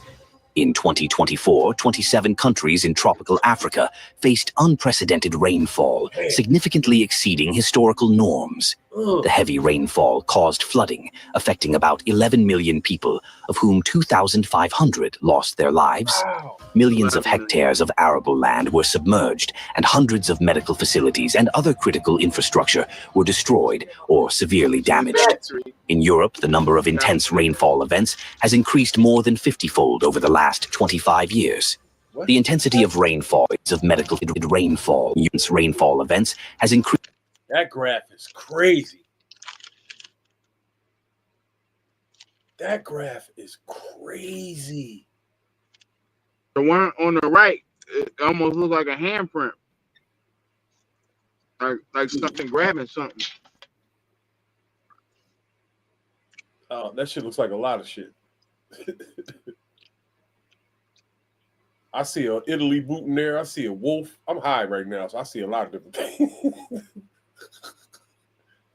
I see Donald Trump. Increased more than 50-fold over the last 25 years. The intensity of rainfall has reached an unprecedented level. It has become a common occurrence for the monthly rainfall norm to fall in a single day. The new reality is much harsher. Now, within just a few days, or sometimes even within a few hours, the entire annual amount of rainfall can occur, radically changing the climatic reality of the region. Wow. A striking example of such changes was August in the Chinese province of Liaoning. In Huludao District, Suizhong County, the annual rainfall amount fell within just 12 hours, setting a record since the beginning of meteorological Yo, how'd you get a year's worth of rain in 12 hours? Observations. A similar situation occurred in the Italian commune of Jare, I remember in November 2024. In just 6 hours, nearly the entire average annual rainfall was unleashed on the residents. The entire annual rainfall fell in 6 hours. In April 2024, a rainfall record was set in the Iranian province of Sistan and Baluchistan. In just 3 days, nearly 4 times the region's annual rainfall amount fell. In many regions, the infrastructure was simply unprepared for such massive rain. Yo, from this day forward, every time they say it's going to rain in New Jersey, I'm getting the fuck out of here. Rainfall. One could blame the utility services, but undoubtedly, even with the most well-prepared drainage and sewage systems, it is impossible to process such volumes of water. On November 19th, the city of Zichron Yaakov, Israel, was hit by 196 millimeters of rain in just 4 hours, almost 60% of the region's annual rainfall. This record-breaking downpour became a historic event for the country. Despite the measures taken in advance, the drainage systems could not cope with the abnormal volume of rainfall, leading to widespread flooding. On August 10th, Cyclone Otilia brought heavy rains to St. Petersburg and the Leningrad region, Russia. In central St. Petersburg, within just 20 minutes, the amount of rainfall exceeded the capacity of the city's sewage system by 3 times. In Sudan, at the end of August 2024, after abnormal rainfall, the Arbat Dam collapsed. This caused significant damage to the infrastructure of the city of Port Sudan. While responsibility for the incident could be attributed to the operating services, the main factor was the extreme anomaly. The amount of rainfall for that month exceeded the average annual norm by 5 times. Wow! What is especially shocking is that such extreme rainfall has been recorded even in traditionally arid areas, including the largest deserts in the world. What? In the Kufra region, located in the Libyan desert, on August 11th, a record amount of rainfall, 51 millimeters, fell in just 1 hour. This exceeds Nigga, floods in the desert. It's the average rainfall for August by 15 times. In the arid Tibesti region of Chad, even in the wettest month, August, rainfall usually lasts no more than 2.5 hours per month. However, in August 2024, the rains persisted here for more than a week. They only averaged 2 hours of rain a month, but it rained for a week. In the Great Victoria Desert in Australia, more than the annual rainfall amount fell in just 4 days in March.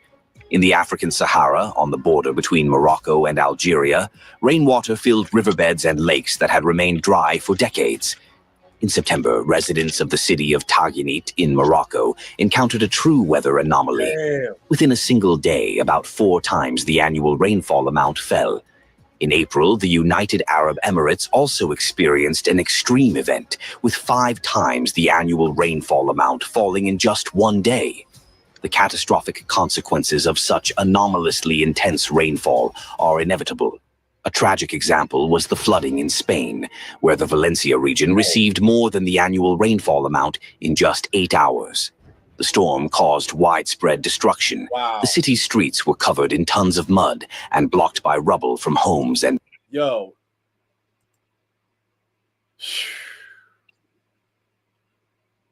They were talking about mud on a lot of these disasters, fam. I got a video I'm going to show tomorrow that's going to give perspective to this mud shit. It's going to blow your mind. I ain't even going to tell you about it. I'm going to show it. And mangled cars. The flood claimed the lives of more than 220 people. The situation is further complicated by the fact that the actual amount of rainfall often significantly exceeds forecasts. This makes floods so sudden that people don't have time to evacuate. They fail to react in time, not believing that the water can rise so rapidly. On October 17th, residents of the Ardèche department in France endured a real nightmare from which they could not recover for a long time. In the village of Limoni, everything was calm at 9 a.m., but within an hour the water level rose by 2 meters. In some homes in the village of Annone, the water reached the ceiling. People had to be evacuated by helicopters. On that day, for the first time in the region's history, a red level of danger was declared simultaneously in 6 departments of France. You're not a child. They weren't even ready for that. Man. They weren't even So used stop to that wearing kind so of many weather. layers to go That's outside crazy. and get the bare. France. In September, the Italian city of Faenza was flooded so quickly that many residents were forced to leave their homes by boat in the middle of the night. Damn.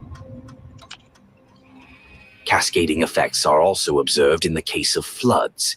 In 2024, the time between disasters shortened, but their intensity increased to such an extent that the recovery of infrastructure and the economy could take not just months, but even years.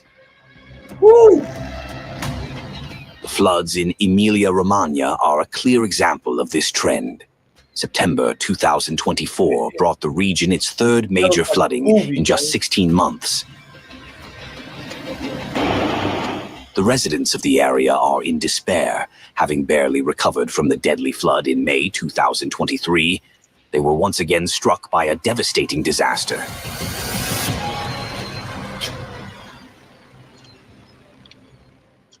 In many regions of Saudi Arabia, 2024 has exacerbated the ongoing series of nearly continuous destructive storms and floods.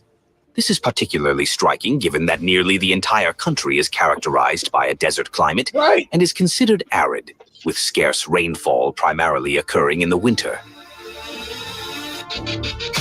Floods are increasingly disrupting the usual seasonality. This trend is also observed in other natural phenomena: wildfires, tornadoes, abnormal temperatures, and other climate anomalies. Details on this are covered in the first part of the annual Climate Disaster Review.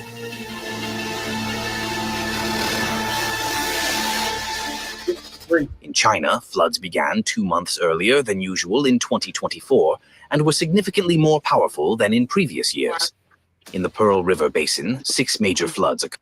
That is a hell of a structure right there. Well, you talk about the wonders of the world. Look at this thing right here, man. Pearl River Basin. China is beautiful, man. Some of the shit they got over there is amazing. 6 major floods occurred as early as April. 2 of them became the earliest and largest floods since the start of statistical observations in 1998. The consequences of such floods were enormous. In July 2024 alone, nearly 23 million people across the country were affected by torrential rains, floods, and landslides. Tanzania traditionally experiences 2 monsoon seasons, in the autumn and spring. However, in 2024, the continuous heavy rains from January to May terrified local residents. The resulting floods destroyed more than 51,000 homes and damaged over 76. Wow. Yo, look. We've been talking about this Los Angeles fire for, not to slight those people, right? But I didn't even know that there was like disasters worse than that in other places. There's something going on in the world, man. Whether it's natural or not.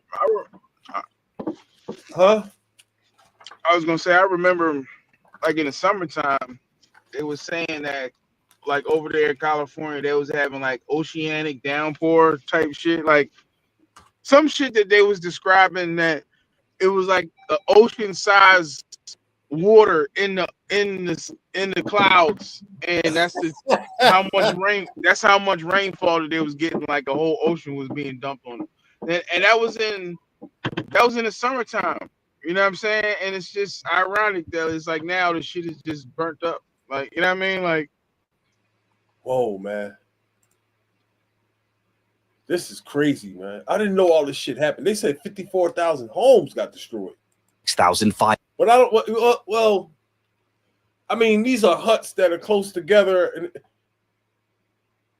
this might not necessarily be worse in terms of, area damage, but property?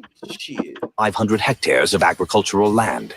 At least 155 people lost their lives, and hundreds were injured.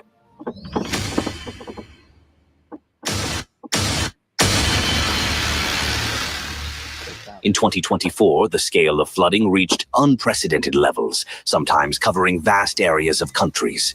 In the spring of this year, Kazakhstan was hit by a disaster that affected more than 70% of the country's territory. Wow! Hundreds of settlements were submerged, dozens of roads were destroyed, and nearly 100,000 people had to be evacuated. The massive flooding lasted for nearly 2 months and became the worst in 80 years. And became the country's territory. Hundreds of settlements were submerged, dozens of roads were destroyed, and nearly 100,000 people had to be evacuated. And look at that.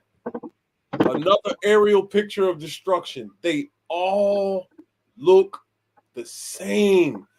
Maybe I should compile these aerial photographs of all this destruction around the world, and make one big ass collage. To maybe put perspective on what's going on. If you go to any construction site, the demolition look the same too. They need the foundation, to be a certain way. So when they start building back, you know what I mean? Yeah, it does make demolition easier when everything's already on the fucking ground. Right. So demolition costs a lot of money too, bro. So is it just a coincidence that, all of these, sites, no matter if it's fire, flood, whatever, look like demolition site, everything's completely level. And, that will save me some money. Like, if I can get a natural disaster to just destroy the shit instead of paying extra money for the demolition process, I think that would be like, if I'm trying to save money, that's a good thing, Well, HARP is either tearing the world up, or God, or the flat earthers theory that the ice wall is constantly reshaping and reforming and spinning like a gear. And that's why different lands get covered with ice, and there's a cycle and all this other shit, and storms have to happen for this to keep going. That makes sense too. Shit, all three of them theories make sense. Well, these motherfuckers definitely, fucking with the weather. Like, they even put that shit on the news.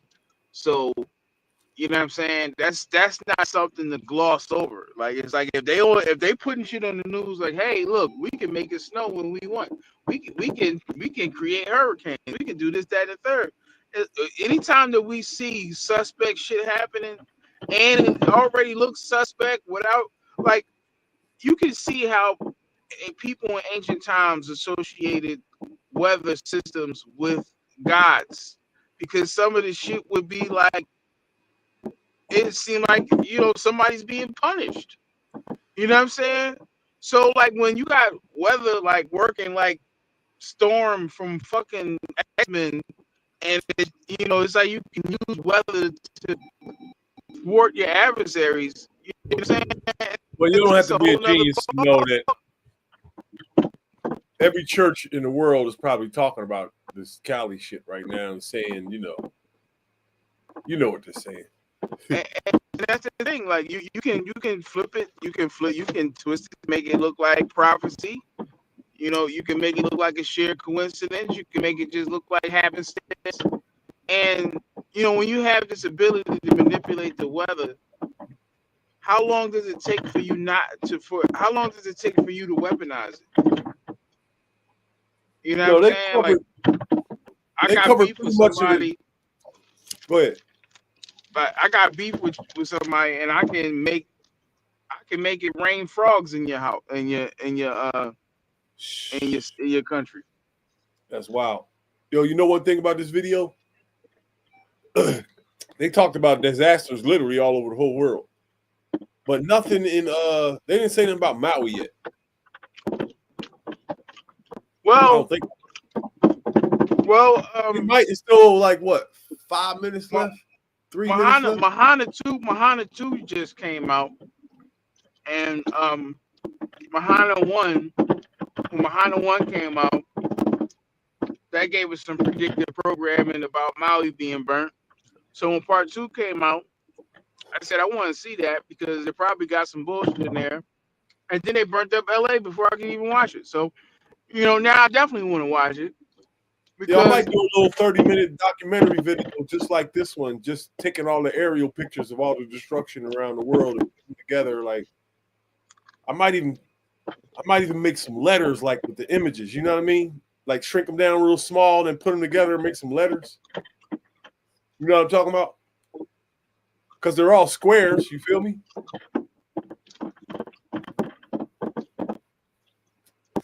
If I turned all the images into letters, what word should it form?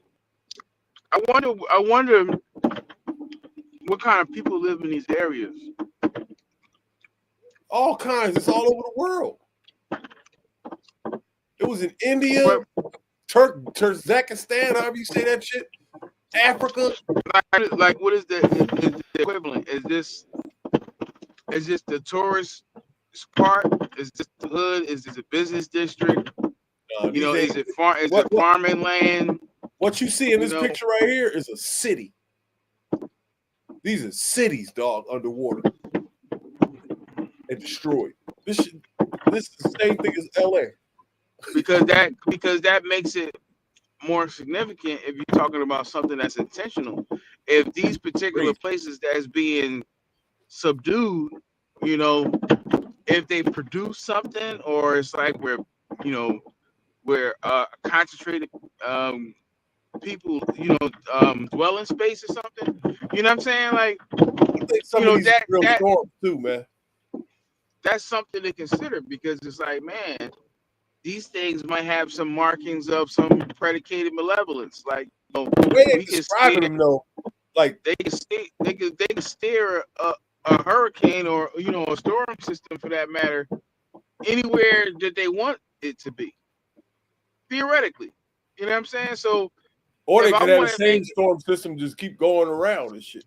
right, like if I wanted to make it snow 100 feet somewhere, you know, if you want to go overboard, you know what I mean, obviously, but you need a lot of water, yo. On paper, you know, on paper it's possible. Massive flooding lasted for nearly 2 months and became the worst in 80 years. Flooding in Russia in 2024 affected 64 regions. Nearly 150,000 homes and household plots were submerged.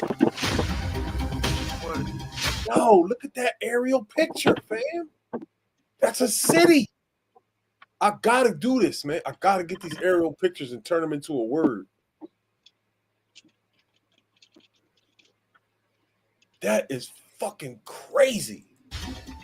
Spring floods in the Orenburg, Kurgan, and Tyumen regions were record-breaking in the history of observations. Wow. Yakutia also suffered from massive floods that submerged villages that hadn't experienced such events in decades.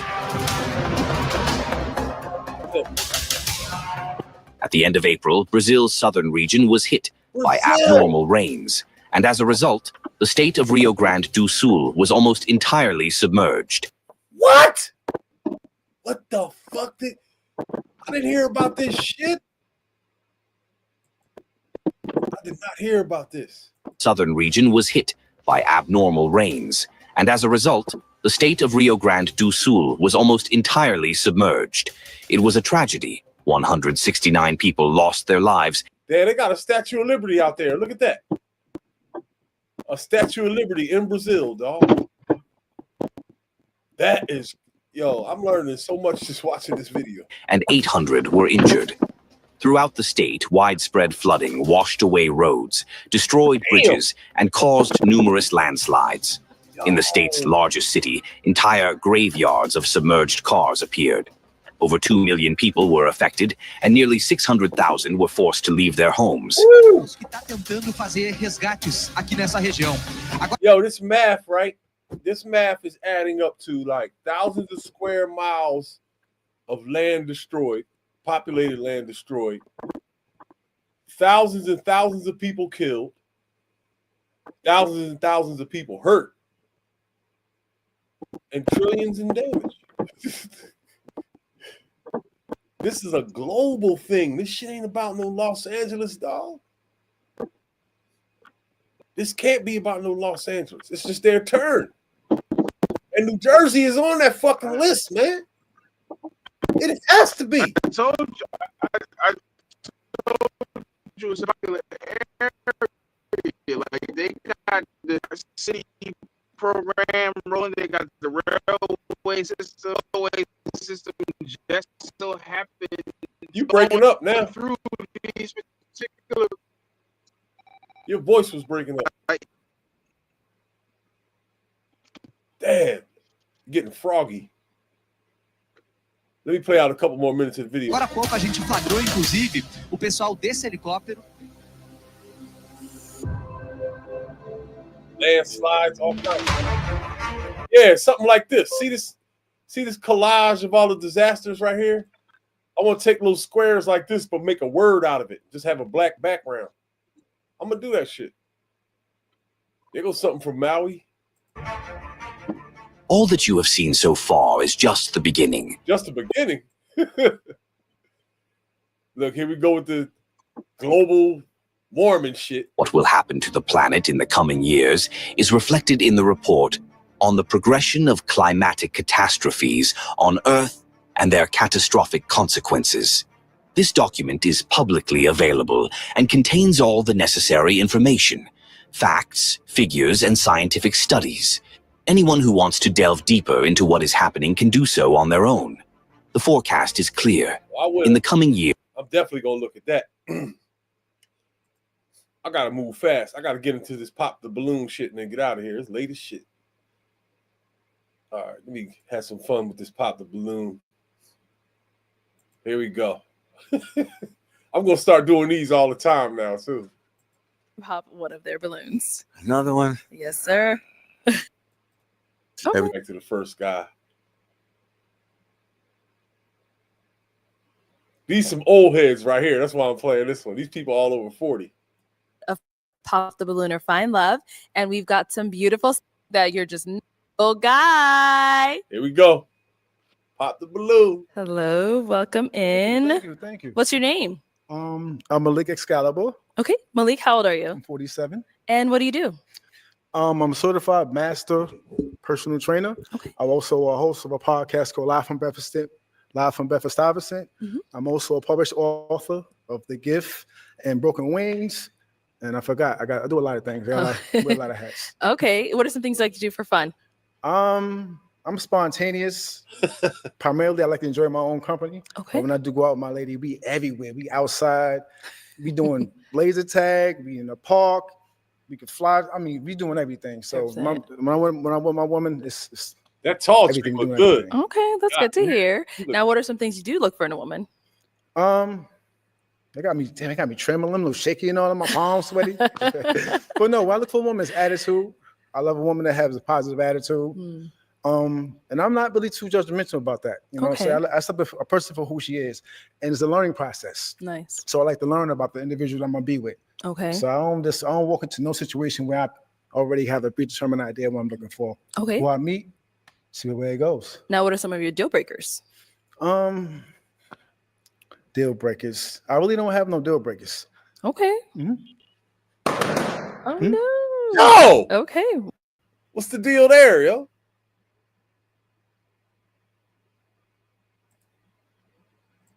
Why are they mad at him because he doesn't have deal breakers? I don't. Maybe they'll explain. I need to learn, yo. What the? Well, let's see why they ended up popping. Let's start here first. Wait a minute. All right, let's start with your. Where I already have a predetermined idea of what I'm looking for. Okay. Who I meet, see where it goes. Now, what are some of your deal breakers? Deal breakers. I really don't have no deal breakers. Okay. Oh no. Okay. Well, let's see why they ended up popping. Let's start here first. Sure. All right, let's start with your name and age. My name is Sohair, and I'm 38. And Sohair, what do you do? I'm a nurse. Yeah. Thank you. So, why'd you end up popping your balloon? Everybody has deal breakers. You gotta have some type of boundary, something that She popped her balloon because he didn't have any deal breakers. He should have said weave and lashes. you don't like. Some non-negotiable. Something like a grown woman. You should have said weave and lashes. She cut off Okay, the whole so line. before he said he doesn't have any deal breakers, you had your balloon unpopped. Why so? I don't want to be the first one to pop. Oh. So is he your type? No, I'm sorry. Okay. He not her type, right? So watch how much of a simp this dude is. I already watched this shit. Well, half of it. This dude is a simp, man. He just not, no matter what they say, he's just kind and nice. And I don't know if I'm mad at that or if I admire that shit. Why not? I'm kind of tall, so that. Now Amazon's ruling, man. I got the game on lock. We are. Everywhere I go, I see Amazon. I got to dominate it. So I get. And you from the city? I don't really do the city. You don't do the city? What's wrong with the city? I never said I was from the city. Are you from the city? I ain't never said that. Are you? I'm not answering right now. But He I never like, said I appreciate what you said and stuff like that. Yeah, but that's a grown woman. Just that was something a grown woman say. So see what she has to say as well. Thank you. Okay. Now, she's someone that's your type? Of course. Of course. Of course. She's black. She's a black woman. Of course. All right, let's go on over here. Your name and age. Hi, I am Justine, and I am 51 years This one gonna be funny right here. She 51. old. And Justine, what do you do? I am a influencer, YouTuber, and content creator. I like it. I like it. And why'd you end up popping your balloon? Well, I popped the balloon because he said he didn't have no boundary, but also because his pants was a little too tight. Yeah, I get that sometimes. Yeah. Yo, we here again. We at tight pants again, right? Yo, man. Her pants are tight as shit. Everything that guy just says is bullshit. Dude, look at her pants. Tighter than his. What the fuck is going on here? And she has on caked up. Yo. She has on caked up makeup, lashes, and buffalo tail on her head. Yeah. So, you know, I just think it's just a little bit too tight for more than I, you know, like. Okay. All right. Now, is Justine someone that you're Well, type? with the pants tight situation, I'm gonna comment on that first of all. Okay. My stepfather, when I was growing up, he always moved like a man. His pants used to be kind of tight, but he was tough. You know, he took care of the kids. He had a good job, and he always dressed mature. So I wanted to get outside of me dressing with my pants baggy because I used to wear my pants, and start wearing it in a more presentable way, where it fits me. And I'm very comfortable in my pants, by the way. Yeah. But so yeah, she's definitely my type. Again, a melanated woman. Thank you. Thank you. Is he simping, yo? Is this okay what he's doing? Yeah, I mean, it's no need to be, you know, like shit. I want to be like that, you know, because it's like, especially when you can keep around the block long enough to know that you're crazy. So it's really like, Yo, you breaking up again. Hold on. I hope to get to his. Let me try something real quick. I'm gonna drop you down and bring you back. See what happens now. You left?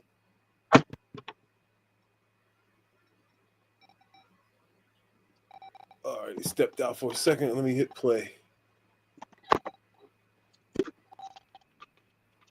No, it's still breaking up. I'm gonna let it keep playing. All right, let's go over here. Living with opioid. God damn, commercials. Killing me. Killing me. She still has her balloon popped. Okay, right over here. Your name and age. I'm Lene, and I'm 40 years old. Nice to meet you. Lene, what do you do? I'm an author and clinical therapist. Nice. Thank you. All right. Why'd you end up popping your balloon? Well, initially, very handsome. Thank you. Well put together. You're welcome. Thank you. Something about your aura, I just kind of felt like family, and I'm like, okay, something about him. Sometimes you get that. I get Reminded that me of like a sometimes, cousin too. or Yeah. something. So yes, that was the main reason. But then kind of the lack of deal breaker. So, but other than that, Okay, now yes. I can go with the deal breaker now because I don't always want to jump into explanation because sometimes I feel like some things that's unsaid. Everybody has a deal breaker. I just walk into a situation where I don't know you. I'm saying, so I'm getting a learning. It's a learning process. So I can't base anything on somebody that meet with a deal breaker automatically because I don't know you. That's why I answered like that. I can understand that. You know what I'm saying? But I wish you all the best of luck. Thank you. You're So welcome. what books you have? I'm curious. What's the name of your book? In case you didn't know, it's for teens and young girls, just young girls that were looking for guidance or just didn't necessarily have a mother figure. So, Nice. Yes, thank you. She has a book guiding young teen girls. I wonder what that book is about. I should get my hands on it. I wonder what it says in there. I just wonder. Podcast host. I just did 2 episodes where one was the author. She has something called Being Different is Okay. Her name is Shamika Arcuri. You can look her up. And somebody else that I did as well, MP, is pretty private for him. I don't want to put his business out there, but it was a great book that he wrote. I'll go and get a little bit more sad later on because it was kind of like a personal episode. But you know, I'm an author as well. I have 2 published novels. So that's why I asked you. Nice made you, but family, they're compatible. Family vibes, like I can, and I don't mean this. I get what you're saying because sometimes I look at people like they're my sister, and that's how I'm feeling the vibe from you right now. Oh, so she's not your type. You're getting a sister vibe. Is that what you're saying? I'm getting a sister vibe from her. Okay. Yes. So she's not your type. Is that what you're trying to say? No, then? I mean, yes. No, definitely not. It's my sister. No. Let's go to our last balloon over here. All right, your name and age. Sharon, 47. And Sharon, what do you do? Wait a I minute. am a staff accountant. The light-skinned chick gave him a little dirty look right there. What's that about? So she's not your type. Is that what you're trying to say? No, then? I mean, yes. No. Definitely not. It's my sister. No. Let's go to our last balloon over here. All right, your right there. What's that little look about of unsurety? Name and age. Suddenly. Sharon, 47. And Sharon, what do you do? I am a staff accountant and a content creator. Nice. Right. So why'd you end up popping your balloon? Everybody got Very handsome guy. Just didn't feel the attraction. Thank you. Yeah, I'm very definitely attracted handsome. to you. Like Really? Definitely. Thank you. You got it going on, man. For you said I how old? do. Thank you. 47. Yes. Yeah, great. You have a great. I'm not mad at this dude, man, because he complimented all the women. I guess that's all right. Even though they're popping balloons on him, I guess, and I don't even believe him all the way. I don't. I think he's just being nice. There ain't nothing wrong with it, dude. Just get out of there clean. That's. I kind of think he's in a hurry to get out of there. A race speech can be yourself very eloquently. Definitely Thank somebody you. that I'll be interested. Thank you. Okay. All right. Definitely. So what was it when he came out that you're like, oh no, not really? Very handsome guy. I just didn't feel the connection. That's all it is. But you're very attractive, very handsome man. Thank you. Thank you. Likewise, I said that, right? Yes. Thank you. You shining. All right, let's head on back. So we do have 2 balloons left unpopped. Go ahead and ask these 2 remaining ladies a question to see who's more of your match. How do you feel about protecting your man?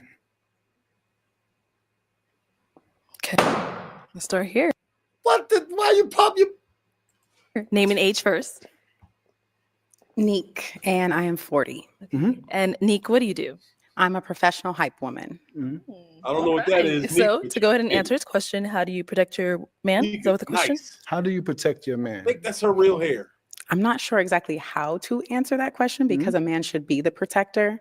And I wanted to pop a few times ago because I also feel like everybody has a deal breaker, but then you kind of swayed a little bit. So I feel like there is a deal breaker. So I don't have no deal breaker. That's what we're here for. Pop balloons, right? So, but my answer for what you just said, I don't mean for a woman to protect me. I just beat up a dude last month for beating this woman up on the highway. Oh man! I beat him out the car. I don't play no games when it comes to my woman. He beat up a dude that was fighting with his girlfriend. I ain't mad at that, but I did accuse him of being a simp at the beginning of the segment. Oh, this is funny how this falls together. Woman, I'm deadly. So what I'm saying about protection is that I have situations when I'm with women where I got to get out and get busy. So when I'm with you, like I expect you to protect me too. I protect any woman that know me, they very protected. So maybe a better way to phrase the question is how should a woman carry herself so that her man doesn't have to? I mean, sometimes when I ask questions, because I ain't put it out there like it should have been put out there. You're right. Sometimes when I put out questions out there, I'd be like, sometimes I think people are going to get what I'm saying, but that's what I meant. I mean, but people that know me know what I meant, but you guys don't know me, so you're gonna say, "What? Protect them?" You know what I'm saying? But I mean, protect me by protecting my freedom. I'm saying that's what I mean by protecting my sanity. You know what I'm saying? Make sure that I don't do nothing stupid. You guys don't know me, so you're gonna say, "What? Protect them?" He is styling. That is not what he meant when he said that. Everything that guy just says is bullshit. It is. You know what I'm saying? But that's not what I meant. I mean, protect me by protecting my freedom. I'm saying that's what I mean by protecting my sanity. You know what I'm saying? Make sure that I don't do nothing stupid. I don't have to do nothing stupid because you're making sure that you're moving responsible and respectful for yourself. Like I'm a respond to somebody grab your butt. I had it happen before. I'm saying like I had to drive the Walmart because my girl had her butt grabbed by some guy. You know what I'm saying? But you got to make sure that, you know what I'm saying? You're gonna protect your man as well because a lot of men put themselves in danger. Like I was on the highway last year and I beat some guy up because he was beating on this woman in the car. I pulled him out of the car. He was 6-something, but I don't play games with. Of course, he was way bigger than you. You have to protect me even as a black man because now when I went to jail for that guy, he could have killed me. All these tough just want me by protecting me. Got it. All right. Now, is she someone that's your type? Of course, of course. Look at her. She got the Skywalker thing. Was it? Was Layla Scott? Yeah, man, got the gun going on. Star Wars action. Zebra thing on. Your shoes is popping. I'm always with the shoes. Thank the toenails is dead. Of course, man. Of course. Thank you. And we had one more pop balloon over here. No doubt. Living or would have wanted to. Your name and age? My name is Maya. I am 42 years old.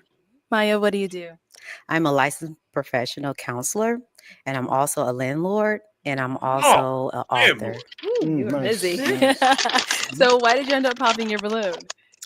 Because I have a huge personality, and I like a balance with someone to listen and someone to speak when it's time to. What's wrong with what? Wait a minute. Feeling like he wasn't doing that? What? He was. Yo, did you hear what she said, yo? What does she mean by that? I mean, maybe I'm hearing this wrong. What does she mean by that? Because I have a huge personality Okay. and I like a balance with someone to listen Okay. and someone to speak when it's time to. Speak when it's time. What do that mean? So you're feeling like he wasn't doing that? He was talkative. Oh. but you're nice looking and She you're a tried nice to guy. censor it. Yeah, I appreciate that. So I noticed you kind of popped when he asked that question. What was it about the question that you're like, all right, now it's time to pop? Yes, because I believe that a woman should be protected, and the question was not conveyed well. So that's why I'll end up popping. Yeah, I agree. I Yeah. agree with both ladies about that. I ain't put out there in the air too right. It's okay. It's all right. It's all right. All right. Now she's someone that's your type. She's beautiful, man. Thank the you. dress is popping and Thank everything popping, doing your Thank thing. you. Thank and the you. hair was dope. I like it how you was hiding the eye. Thank I get it. I get it. Thank you. Mhm. Thank you. Okay. Well, that is all the balloons popped, unfortunately, but we do thank you so much for coming on. Let's give it up for him, ladies. Thank you, ladies, for I'll having take me. this. Thank you for coming. He's a gentleman, tight ass pants. Come on. Let's go ahead and bring out our next single guy. Hello, welcome in. What's your name? I'm Brian. Nice to meet Brian. y'all. Well, how old are you? I'm 44. And what do you do? Yo, I haven't seen this part right here. I bet you anything they get him on the tight pants though. He got on tight pants too. I bet you any amount of money they say something about his pants. I'm a warehouse manager, real estate investor, musician. That's about it. Okay. What are some things you like to do for fun? So I'm from Miami, so I like the water. We do water life, jet ski. We all on the water. Sometimes we do clubs. And you got to hit it back to, a little bit of partying for, Everybody rides keep it jet business. skis. Okay. So I mix it in, business and pleasure. Sometimes business, then pleasure, then pleasure, then business. Okay. I keep it in A little there. bit of both. Yeah, a little bit of both. What do you look for in a woman? So, she got to be God-fearing, somebody Oh, who Jesus. gonna love hard, somebody who gonna ride with you for life, you serious about your walk, whatever you do, everybody respect you. They see me, they see you coming through, they're gonna respect both of us. So for you to have confidence, I love confidence. Okay. So that's what I love. All right. Now, what are some deal breakers? Deal breakers. Oh, Atheists, Okay. somebody who don't believe in God, you smoking weed all day, yo. Everybody that comes up here talks about God. Dog. Why is that so important? And they pop balloons over that shit. Like that shit has become a barrier between men and women. God, it's crazy. That's probably my 2 deal breakers. Okay. Everything else is dealable. Okay. It's workable. Negotiable. Yeah, it's negotiable. It's All negotiable. right. So we haven't got any pop balloons yet. So I am going to go ahead and actually hand you a pick. Okay. And we only have 6 ladies today. So let's start off with popping 2 balloons. We gotta go 2. 2 balloons. My Whenever favorite you're number. ready. That's my favorite number. Jacket, Nice. Gucci Okay, belt, whenever you're ready, go ahead. Gucci shoes. All right.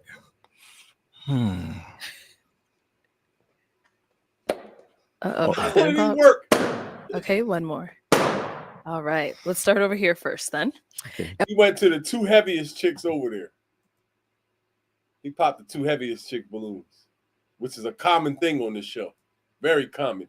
And then what they always do is they come up and give a bullshit excuse. Sometimes the niggas be real, but like, yeah, she just too fat. But they 99% of the time they give a bullshit excuse, but they know they really why they popped it. All right. If we can have your name and age. My name is Justine. I am 51 years old. All right. Justine, why was your balloon unpopped for him?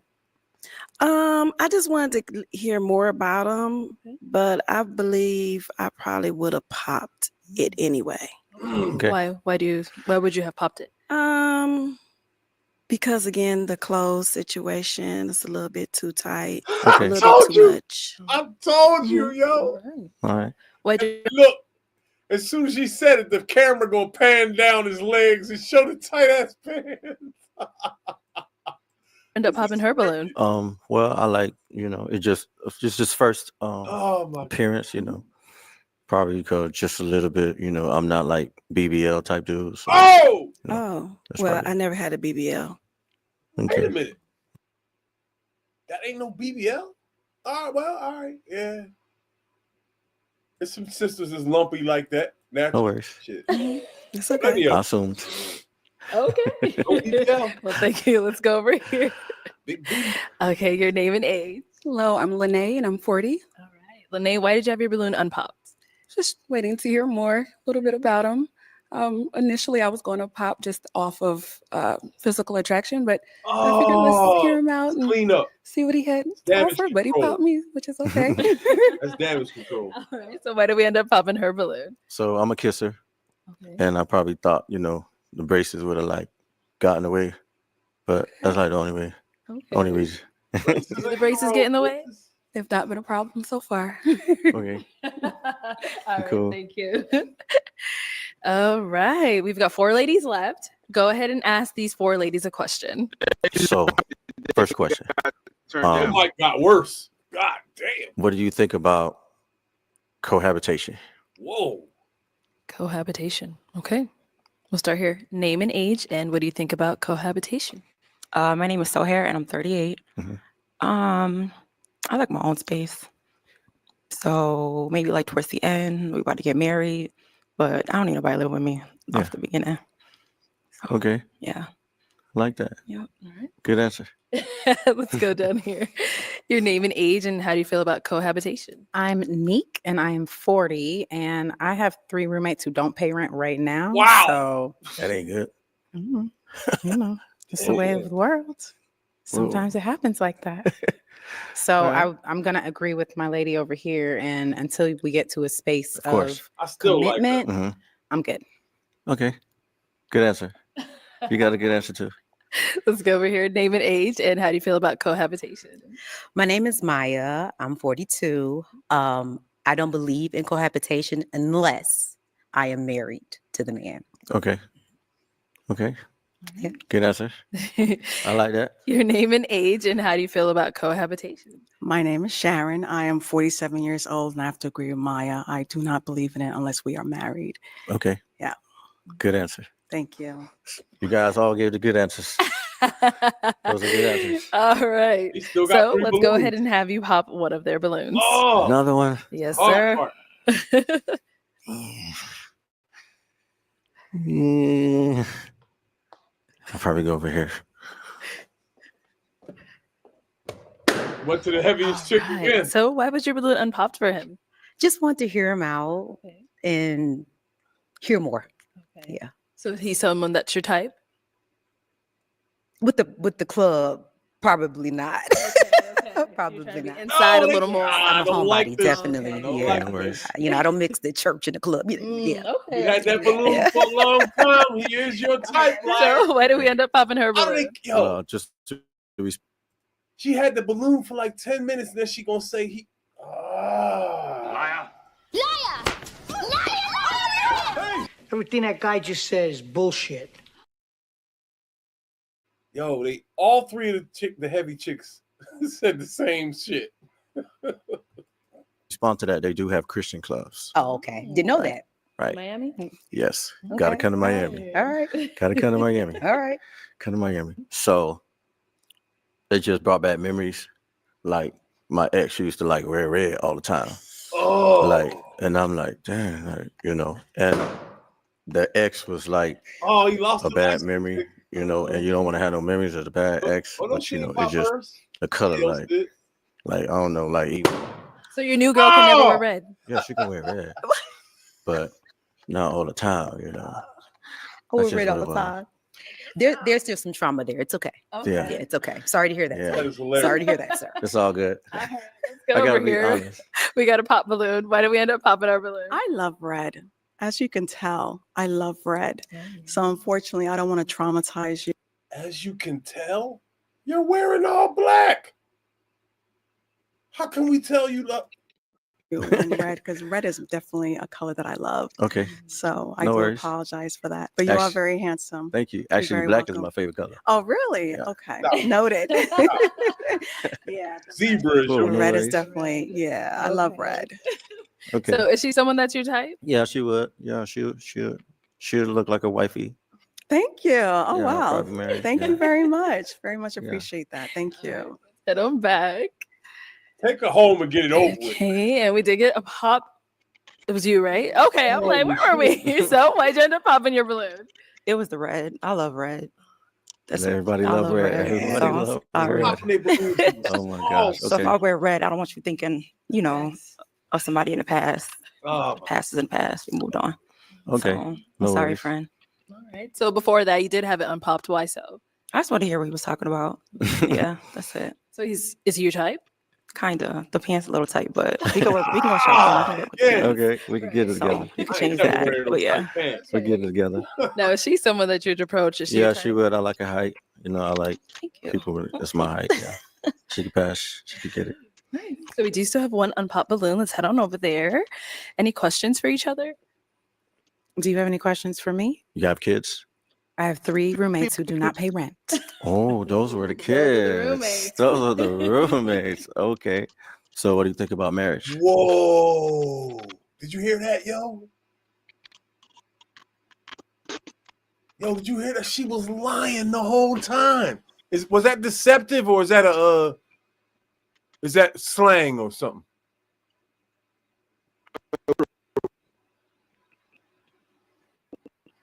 Man, your mic's still messed up. I don't know.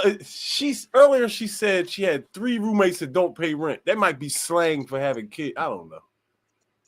I'm not gonna call her a liar yet. Maybe that's some slang. I think that to the right individual who is aligned with what I'm doing, because I got questions, Mhm.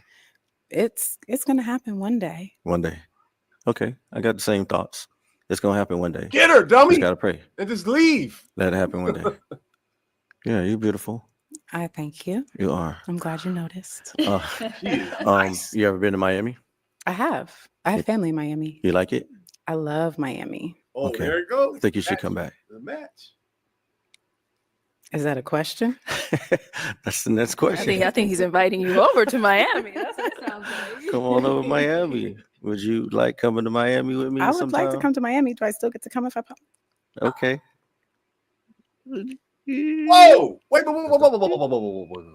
Why would She just said, "Do I still get to come if I?" Come on over to Miami. Would you like coming to Miami with me I would sometime? like to come to Miami. Do I still get to come if I pop? Okay. You are joking, right?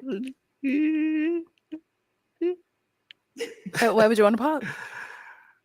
To be completely honest, I'm at a space right now where I don't know if what I'm doing aligns with what you're doing. Okay. I am a believer.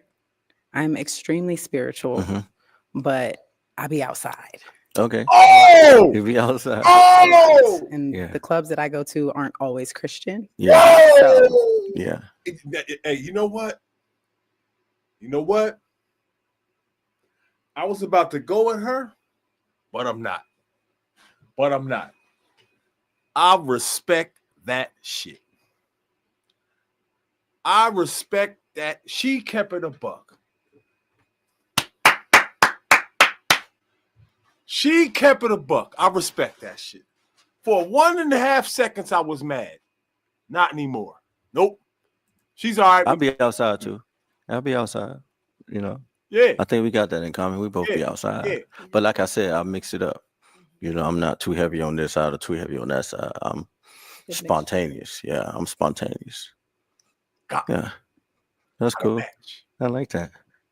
Good answer. Did you want to ask him more questions before you pop? Thinking Go about ahead. it, Think but about I it. think Think about that Oh, no! All right, no worries. Where did No he worries. go wrong? Thank- So You were I this feel like you were feeling her, but I'm gonna ask anyway. Is she someone that is your type? Yeah, she my type. I like to hike. You know, I'm a hike guy. You were this. Yeah. Man, I'm going to the next No one. worries. And I'm getting out of here. And you, Oh, God. Initial attraction with your name it deal breakers. This Okay, let's bring out our next single guy. Where is he? Hello, welcome in. What's your name? My name's Maurice. Maurice, how old are you? This nigga got on a suit with no socks and sneakers. That's swag somewhere. I think I would have had some socks on. I would have put socks. 43. 43. And Maurice, what do you do? Another I'm Gucci a director at one of the largest utilities in the country. I will All never right, go on a nice. Gucci What do you belt like to in do my for life. fun? I'm really big on fitness. I'm really big on faith. Fitness. I'm really big on my You faith. got a I beer travel gut. He said, I'm big on fit. What the? quite a bit. Nice. This last weekend, I went to San Diego. The weekend before that, LA. The weekend before that, San Francisco. Okay. Kirk Franklin concert. So I love to travel. So probably a lot of water Kirk sports as Franklin. well. Okay. You know, a little bit of everything. Okay, now what do you look for in a woman? She has to be a woman of character. I think that's extremely important. She has to be a loyal, and she has to be a woman of faith. All right. Now, what are some deal breakers? Not a woman of character. Okay. Not a woman of faith, Mhm. and if she does drugs. All right. Okay, so we haven't got. Oh man, they were just waiting for me to say that. Let's go on over here then and see why they ended up popping. Your name and age and what? Character. Okay. Not a woman of faith, Mhm. and if she does drugs. All right. Okay, so we haven't got. Oh man, they were just waiting for me to say that. Let's go on over here then and see why they ended up popping. Yeah, Your name and age and why did you end up popping your balloon? My name is Sohair and I'm 38. So I popped, just initial attraction wasn't there. You're just not my type. Ooh. So that was it. What makes him not your type? Just not my type. Like the height, like you're not ugly. You just, not my type. Like I want to. Yo, man, it is so important to be tall nowadays. But mathematically, there's not just a whole bunch of tall dudes walking around. Stop and be like, oh. So, but yeah, that's it. Y'all playing y'all. Just at height. How tall are you? I'm 6 feet. 6 feet. Okay. And you said I'm 5. The nigga is 6 feet tall, and that's not enough. Come on, man. No, are you serious? This didn't just happen. Nah. I didn't have you pop one of their balloons. Another one. Yes, sir. And it went back. Name and age and why'd you end up popping your balloon? My name is attraction wasn't there. You're just not my type. So that was it. What makes him not your type? Just not my type. Like the height, like you're not ugly. You just, not my type. Like I want to stop and be like, oh. So yeah, that's it. That's fair. Just at height. How tall are you? She is full of shit. 6 feet. Okay. And He's you said 6 you're feet tall. I'm 5'9". 5'9". And you're only 5. Yeah. But I mean, it's, you just not my type. But that's just me. But you're not ugly though. You good. All right. Is she someone that's your type? I think she's attractive, but I don't know. Like I'll probably have to talk to her first. That's fair. Okay. Let's go on over here. Name and age and why did you end up popping your balloon? My name is Justine. I am 51 years old, and I just didn't feel a vibe with him. I didn't feel a attraction or anything. So, Interesting. Is she someone that's your type? Probably not. I usually probably don't date anybody older than me. Whoa. Okay. That's a How nice old are you? little. 43. 43 and you're 51. okay. Let's go on over here. You're having a woman Name and 8 years age and older why'd you than end up you. popping your balloon? My name bit is much. Neek and I am 40 and I popped my balloon because of your deal breaker. I am a professional hype woman and one of my sponsors is one of the biggest dispensaries in the nation. So I don't partake a lot, but I do have to try a little bit. Like I can't be the op. I can't always just be here, take this, Yeah. Damn, So I like her. that was it. Okay, but prior to him saying that, was he someone that was your type? I definitely was interested in what he had to say because the swag is there. Okay. As a professional hype woman, I'm in the world of fashion. So, you know, we dripped out. We draped up a little Okay, bit. she Just like a little all right, bit. I gotta get me Yeah. a suit and no socks. No, That's is what I she gotta someone do. that's your type? Yes, I definitely. Thank you for the lesson. I had no idea. Now I know what to do. I don't have to wear ball shorts and cargo shorts for the rest of my life. I can just get some suits. I don't have to wear no dress shirts at all. Just kicks. Man, that's easy living. That's how it's done. I gotta Definitely change. would have at least tried. I gotta change. Thank you. Let's go over here. Name and age, and why did you end up popping your balloon? I'm Lene and I'm 40. Just initial attraction. I think he's very handsome, well put together, good looking Somebody explain that to me. What does? Never mind. black man, and I wish you all the best. And I love the manicure. The initial attraction, but he's very I don't understand that. It's an oxy HIPAA gaff. Holy shit. Cute nails. Looks good. Oh, okay. Yes. He came ready for y'all. Now I know what Now, I is she someone that's your type? I don't think so. No, she's not. And why not? I just don't find her attractive. Whoa! Nice. Thank you. Let's head on back this way because I am going to hand you a pick. So just hold on to that. We have 2 ladies left, but before you pop or, you know, any of that stuff, go ahead and ask them a question. What do you like to do for fun? What do you like to do for fun? Okay, let's head down over here. Oh, come on over. All right, let's start with your name and age and what do you like to do for fun?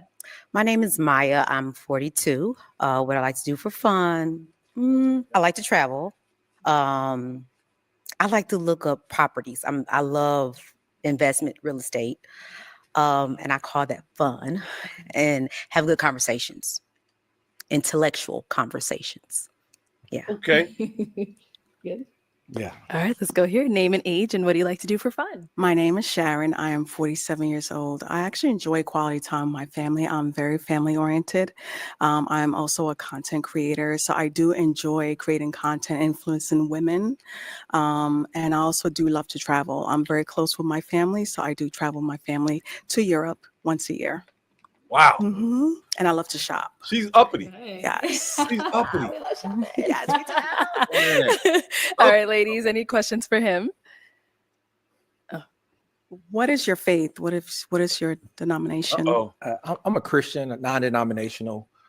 So I go to different churches. So it's not really a denomination. I just love Jesus. Oh, shit. So how do you connect with God? I go to church every Sunday. I go to church on Wednesdays. I also do conferences. I love going around the country. I've actually went out of the country and helped build churches and things of that nature. I try to do that. I'm starting to see that most of the people that come on this show are like into Jesus. Well, not most, but maybe half. Religion gets thrown around a lot. I'm going on this show too. While I enjoy traveling and doing other stuff for myself, I try to always focus on God as well. What's your relationship like with your family? Really great relationship. I actually just a couple of days ago, I was in San Diego with my cousin and my sister. We all kicked it. So I love my family. We definitely there. You know, we're all over the country, but we definitely give us reasons to travel a little bit more. Excellent. Thank you. All right. Any questions over here? Yes. How strong is your relationship with Jesus? Oh, man. Very consistent. Very consistent. I think my superpower is being consistent. I've been doing it for a long time. I definitely always, sometimes it's stronger than others, but every day I definitely try to focus on it. And whenever I stray, I always come back. Do you have any children? I do. I have an amazing 14-year-old son that stays with me. And then I have a 10-year-old daughter that stays with her mom. What is that relationship like? That's a pretty good relationship. She's, I think, an amazing person. They stay in a different state, so I don't see my daughter as much as I like, but I got to hang out with her this week, so it's pretty exciting. All right, cool. Where do you live? Where do you reside? So I actually have a house that I own here, but I rent it out. But I actually reside in California, outside of LA. Thank God you ain't in LA, bro. Oh, Okay, wait a minute. Okay. All right. We got to hear a bit about them. They got to hear a bit about you. So whose The show was balloon 12 are we hours gonna ago, pop? so his house must still be intact, unless this is an old recording. Okay. All right. So why was your balloon unpopped for him? I just want to hear him out more. I liked what he was talking about, and yeah, he's a very handsome gentleman. I like your swag, and yeah, that's it. Why did we end up popping hers?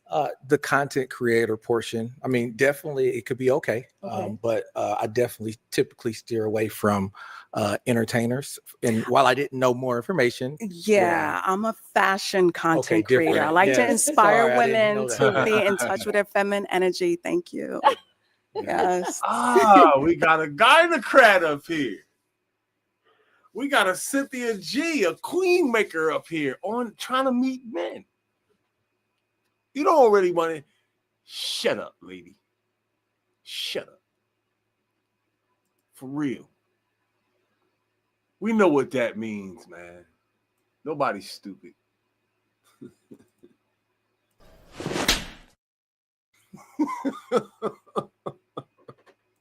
Nobody's So stupid. thank you. I appreciate that. Thank you. And that's it. I respect She's it. very beautiful. Thank you, sir.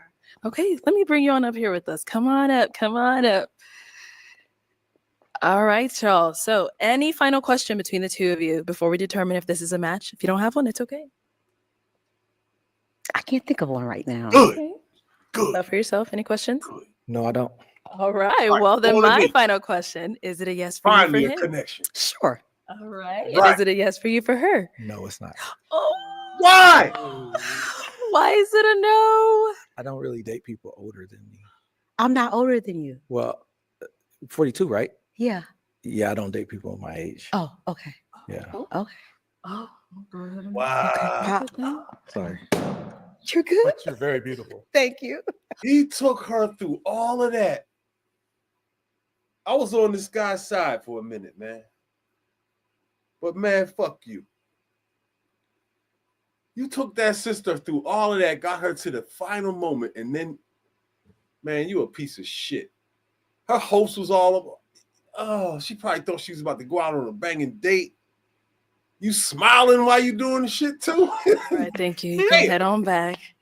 All right, it's well, me. that is all the balloons popped, but we do thank you for coming on. Give it up for him, ladies. Thank you. I took the mic.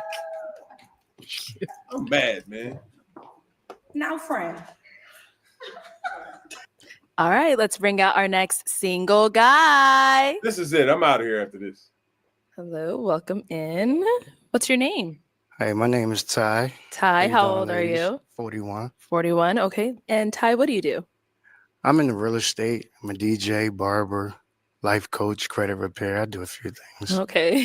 How you do all What do that you like to do for fun? Nothing. I We like work to all the eat. time. I like to cook. I enjoy cooking, hanging out, traveling, stuff like that. What's your favorite thing to cook? I would say oxtails. Oh, okay. And now, what do you look for in a woman? I look for respect when it comes to a woman. Beautiful, beautiful. 28. Let's go over here. Personal trainer at Lifetime Fitness. All right. Well, is she someone that's your type? She's beautiful, She went but home and I did wouldn't it. say my type. All right. Up for him, ladies. Personal. Name? My name is PA. I'm PA. I'm from New Rochelle, New York, Okay. and yeah, I'm here to take part and find some love. Now, PA, how old are you? I'm 45. Okay. What do you do? I am the Mid-Atlantic sales rep for Pro Standard. We make athletic brand clothes. I'm wearing some stuff right now. Okay. Also a personal trainer at Lifetime Fitness. I'm an Nice. instructor there, and also my free time, I'm a personal substitute trainers got teacher beer guts. in the neighborhood. Wait a you know, minute, where man. I This dude ain't no 45. This dude is 60. All these personal trainers got beer guts. What the hell is going on in the world? live. Yeah. Yeah. All right. What do you like to do for fun? I like to travel, go to games, hang out with my friends, chill at their crib, sit in their backyard, drink, have some fun, just kick it, Okay. just conversation and laughter. Nice. Now, what are some things you look for in a woman? I'm looking for a woman, somebody who can partner up with, basically, somebody who can match me. Okay. You know what I mean? Looking for somebody that's just hardworking, just who could keep up with my ambition and goals that I have for myself. What are some of your deal breakers? My deal breakers are if she's like dishonest, you know, if she doesn't like believe in God, not family orientated, things like that. All right. Yeah. Okay. We got a couple pop balloons. All right, good. Let's go on over there, see why Let's they go ended up find out. popping. Your name and age, and why'd you end up popping your balloon? My name is Soher. I'm 38. And I popped, just not attracted. You're just not my type. Okay. At all. What makes him not your type at all? Wow, you didn't have to. You're just not cute to me. Oh! I'm sorry. Ooh. Cool. All right. Now, is Soher someone that's your type? No, she's not my type at all. Either. Not at all either. Okay. Why not? I wonder how many times, yo, seriously, every time somebody says that, 90% of the time, the other person has to match it. Even if they think the chick is cute, they have to. I don't believe this shit ever. Ever. We saw you checking her out, man. We saw you. Liar. Liar! Everything that guy just says is bullshit. It is. She's just not my type. I like, usually I'll get a good vibe off somebody, and I'm not getting a good vibe off of her. So no, just not my type either. Cool. Okay. Thank you. Thank you. Let's go over here. Name and age. She made a face like, whoa, dodged the bullet. And why'd you end up popping your balloon? Hi, my name's Neek, and I'm 40, and I popped my balloon because although I'm 40, you look a little bit older for me to be with. I don't feel like I look 40. Cool. And that's just full transparency because that's what I do. Wow, this chick is keeping. Thank you. Is Neek someone that's your type? She's attractive. She's attractive. She looks very nice. She looks very beautiful for her age, well kept. No, you look like, and she looked like she has a thing going on. So no, definitely, that's dope. Good for I you. appreciate I'm mad at Yeah, that dude. I like the zebra too. Oh, you Very look nice. out. I'm glad you noticed. Yeah, I like that. She is I like that a lot. All right, let's head on back. We do have 4 balloons left unpopped. Go ahead and ask these remaining ladies a question. Yeah. What is your like healthy habit that you do every single day? One healthy habit that you do Let's every see if single there's day. anybody else in line. Okay, let's start here. Name and age and answer to this question. All right, let's skip to this. My name is. Somebody's athletic. Everybody's athletic. All right, let's bring out our next single guy. Hello, welcome. This is the last guy, and so far, none of these chicks have bagged anything. They don't like none of these dudes, man. This is crazy how picky these women are, and they're in their 40s. Oh my God. So what happens when you leave here? You meet dudes that are better than these guys? Personal trainers and entrepreneurs and shit? No, Ray's gonna be trying to holler at you, especially this chick in the green pants with the big butt. And I'll have you stand right next to me. All right. What's your name? My name is Fred. Fred? Yes, ma'am. Okay, how old are you? I'm 47. And what do you do? I'm a government worker, and I also do TikTok, the cool reviews. Oh, Yeah, I like okay. food. What are you reviewing? Food and products, but majority food. I like to cook. Nice. All right. What do you like to do for?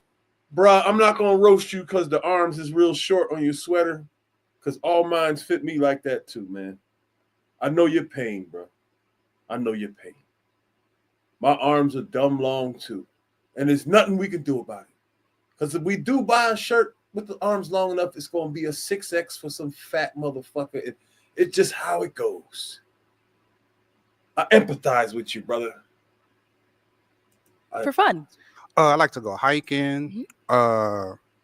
Shoot, man, live music. I love music. Nice. So It be killing me how all these niggas that come out here swagged out with LV and with Louis and Gucci and all this, they all like hiking and hang gliding and snowboarding and all this other shit.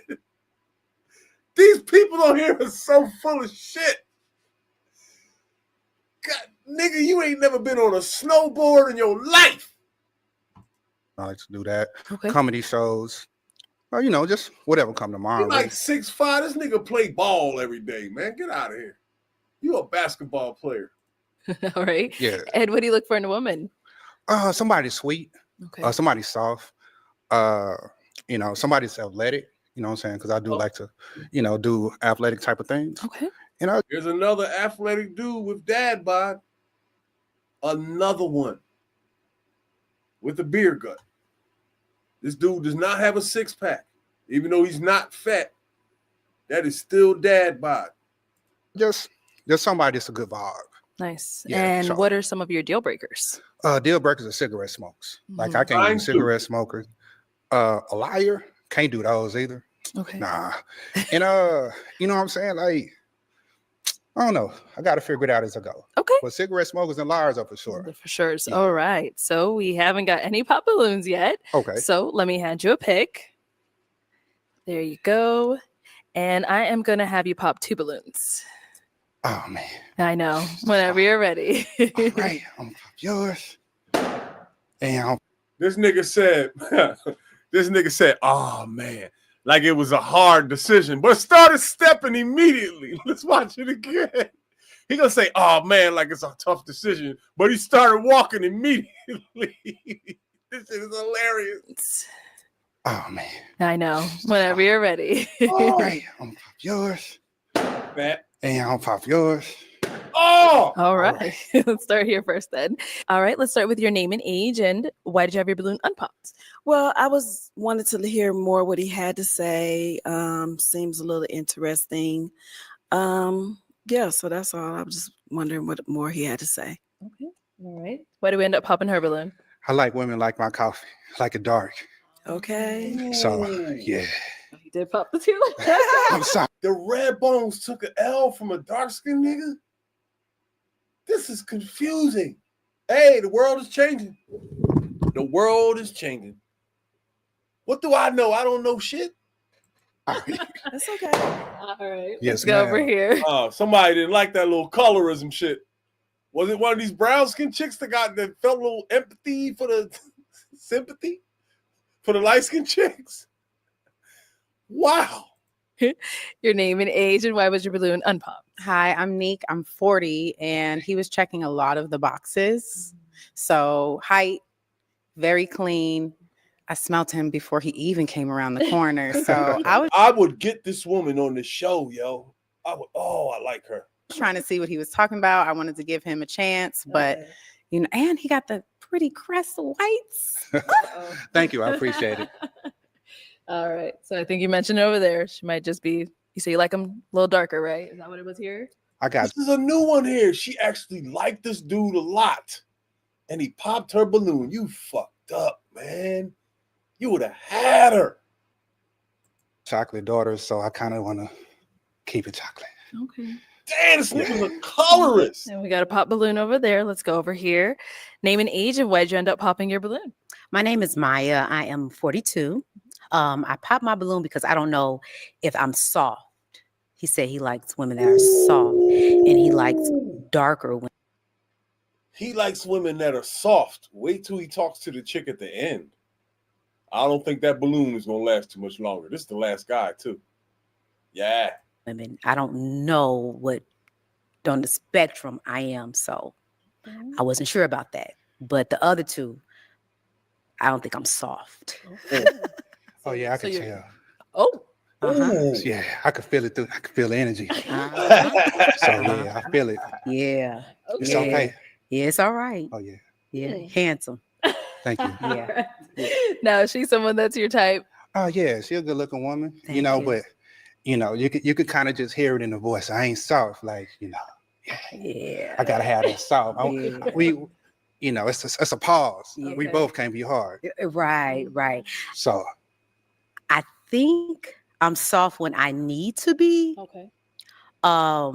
And to rest in my feminine energy. Okay. But coming off, I do have a harder shell. Yeah, but I'm very, very loving, very sweet, and very soft on the other side. On the other side. Yeah. He just got to get in. Yeah, exactly. There you go. That right there. okay. Let's head on back. So we've got our 3 ladies left. Go ahead and ask them a question. Okay, so what would y'all consider a balanced relationship? Let's All start right, down this there. is about to get corny. All right. Name and age, and what would you consider a balanced relationship? relationship. My name is Sharon. I am 47 years old. I think a balanced relationship is being in tune with your feminine energy as a woman, being submissive. And also, I think communication is very, very important. I'm a huge communicator.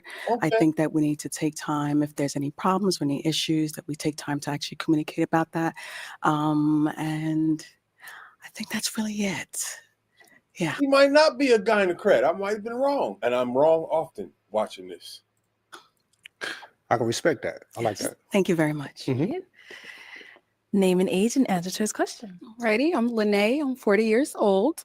And was your question, what is balance within a relationship? Yes. What is your definition of a balanced relationship? Okay, well, for me, I believe it would be just mutual support in the way that we're supporting one another, the way that we're communicating with each other. I'm a fan of gender roles, so I kind of fall into that category. Not a bad But answer. however I can best support my man and him support me emotionally as well as physically. I like it. Okay. I like it.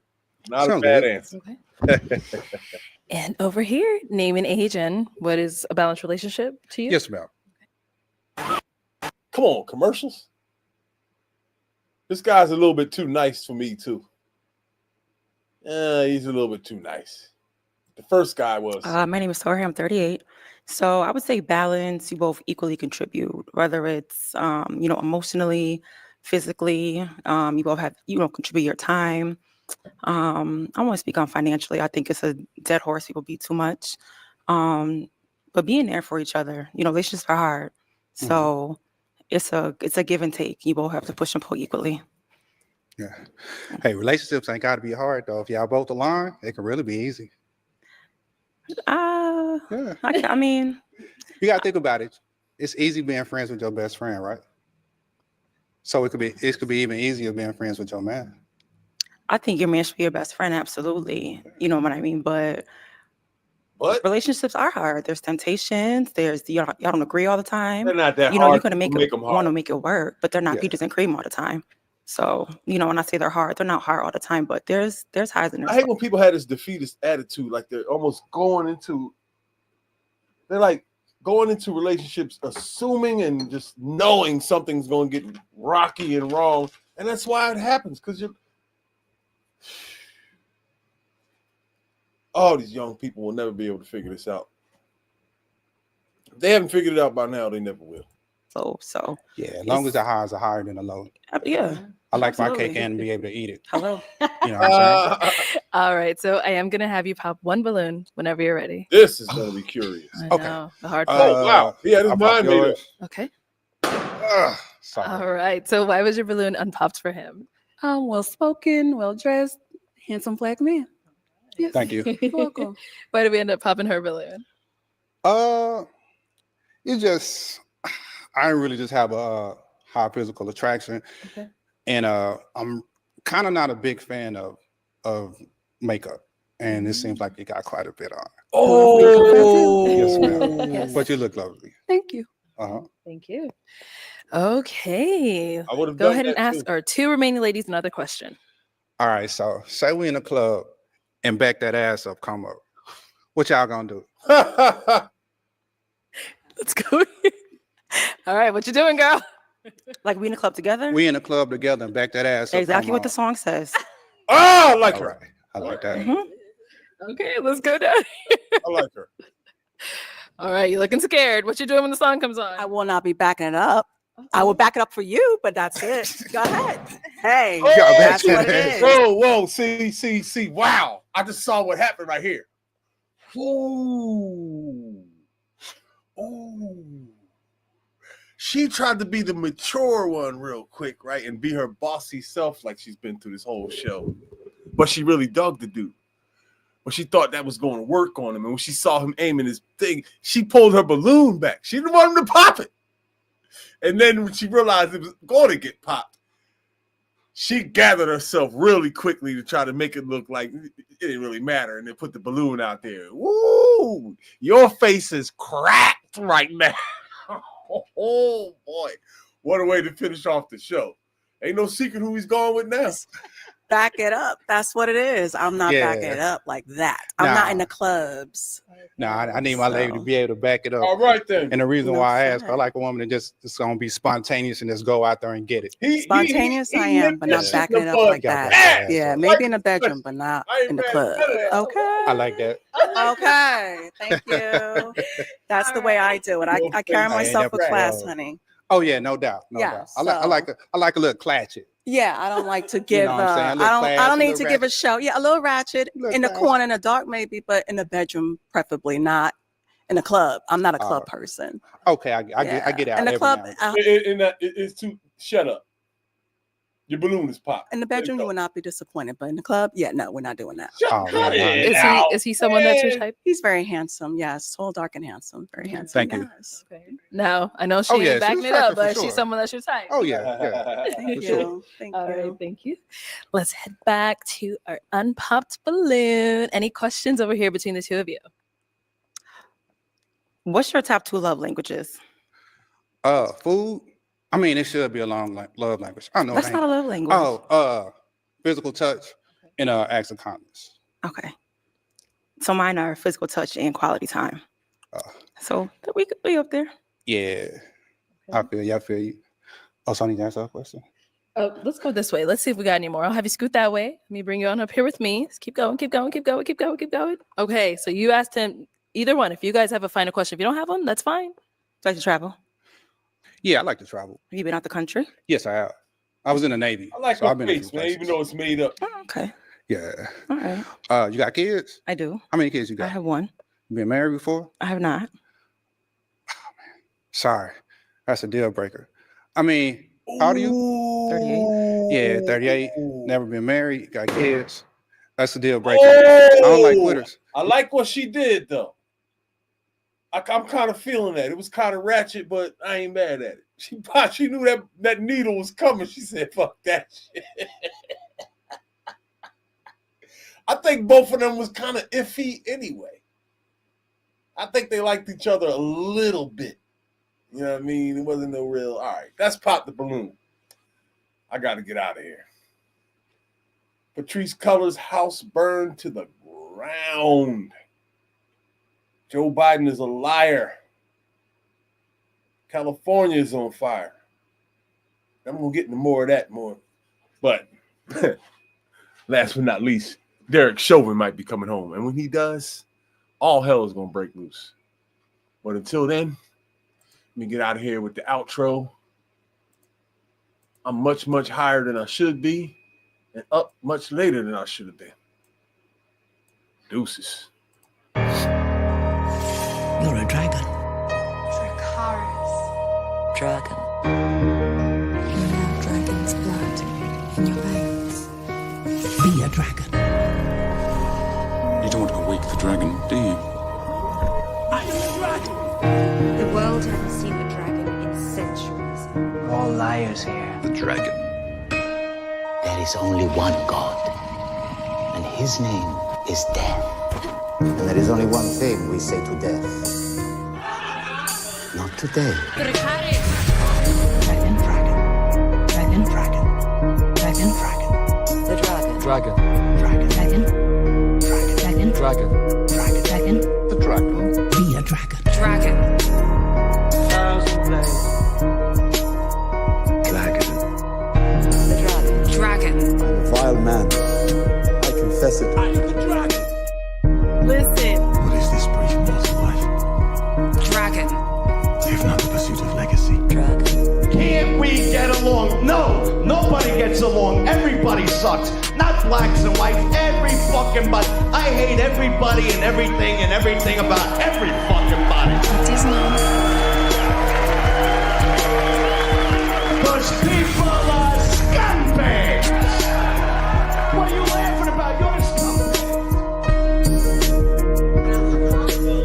When a dragon is free to roam, everything Dragon. Listen. We're about to sit down and spend some time with my friend, the Red Dragon, Reese from Philly, live.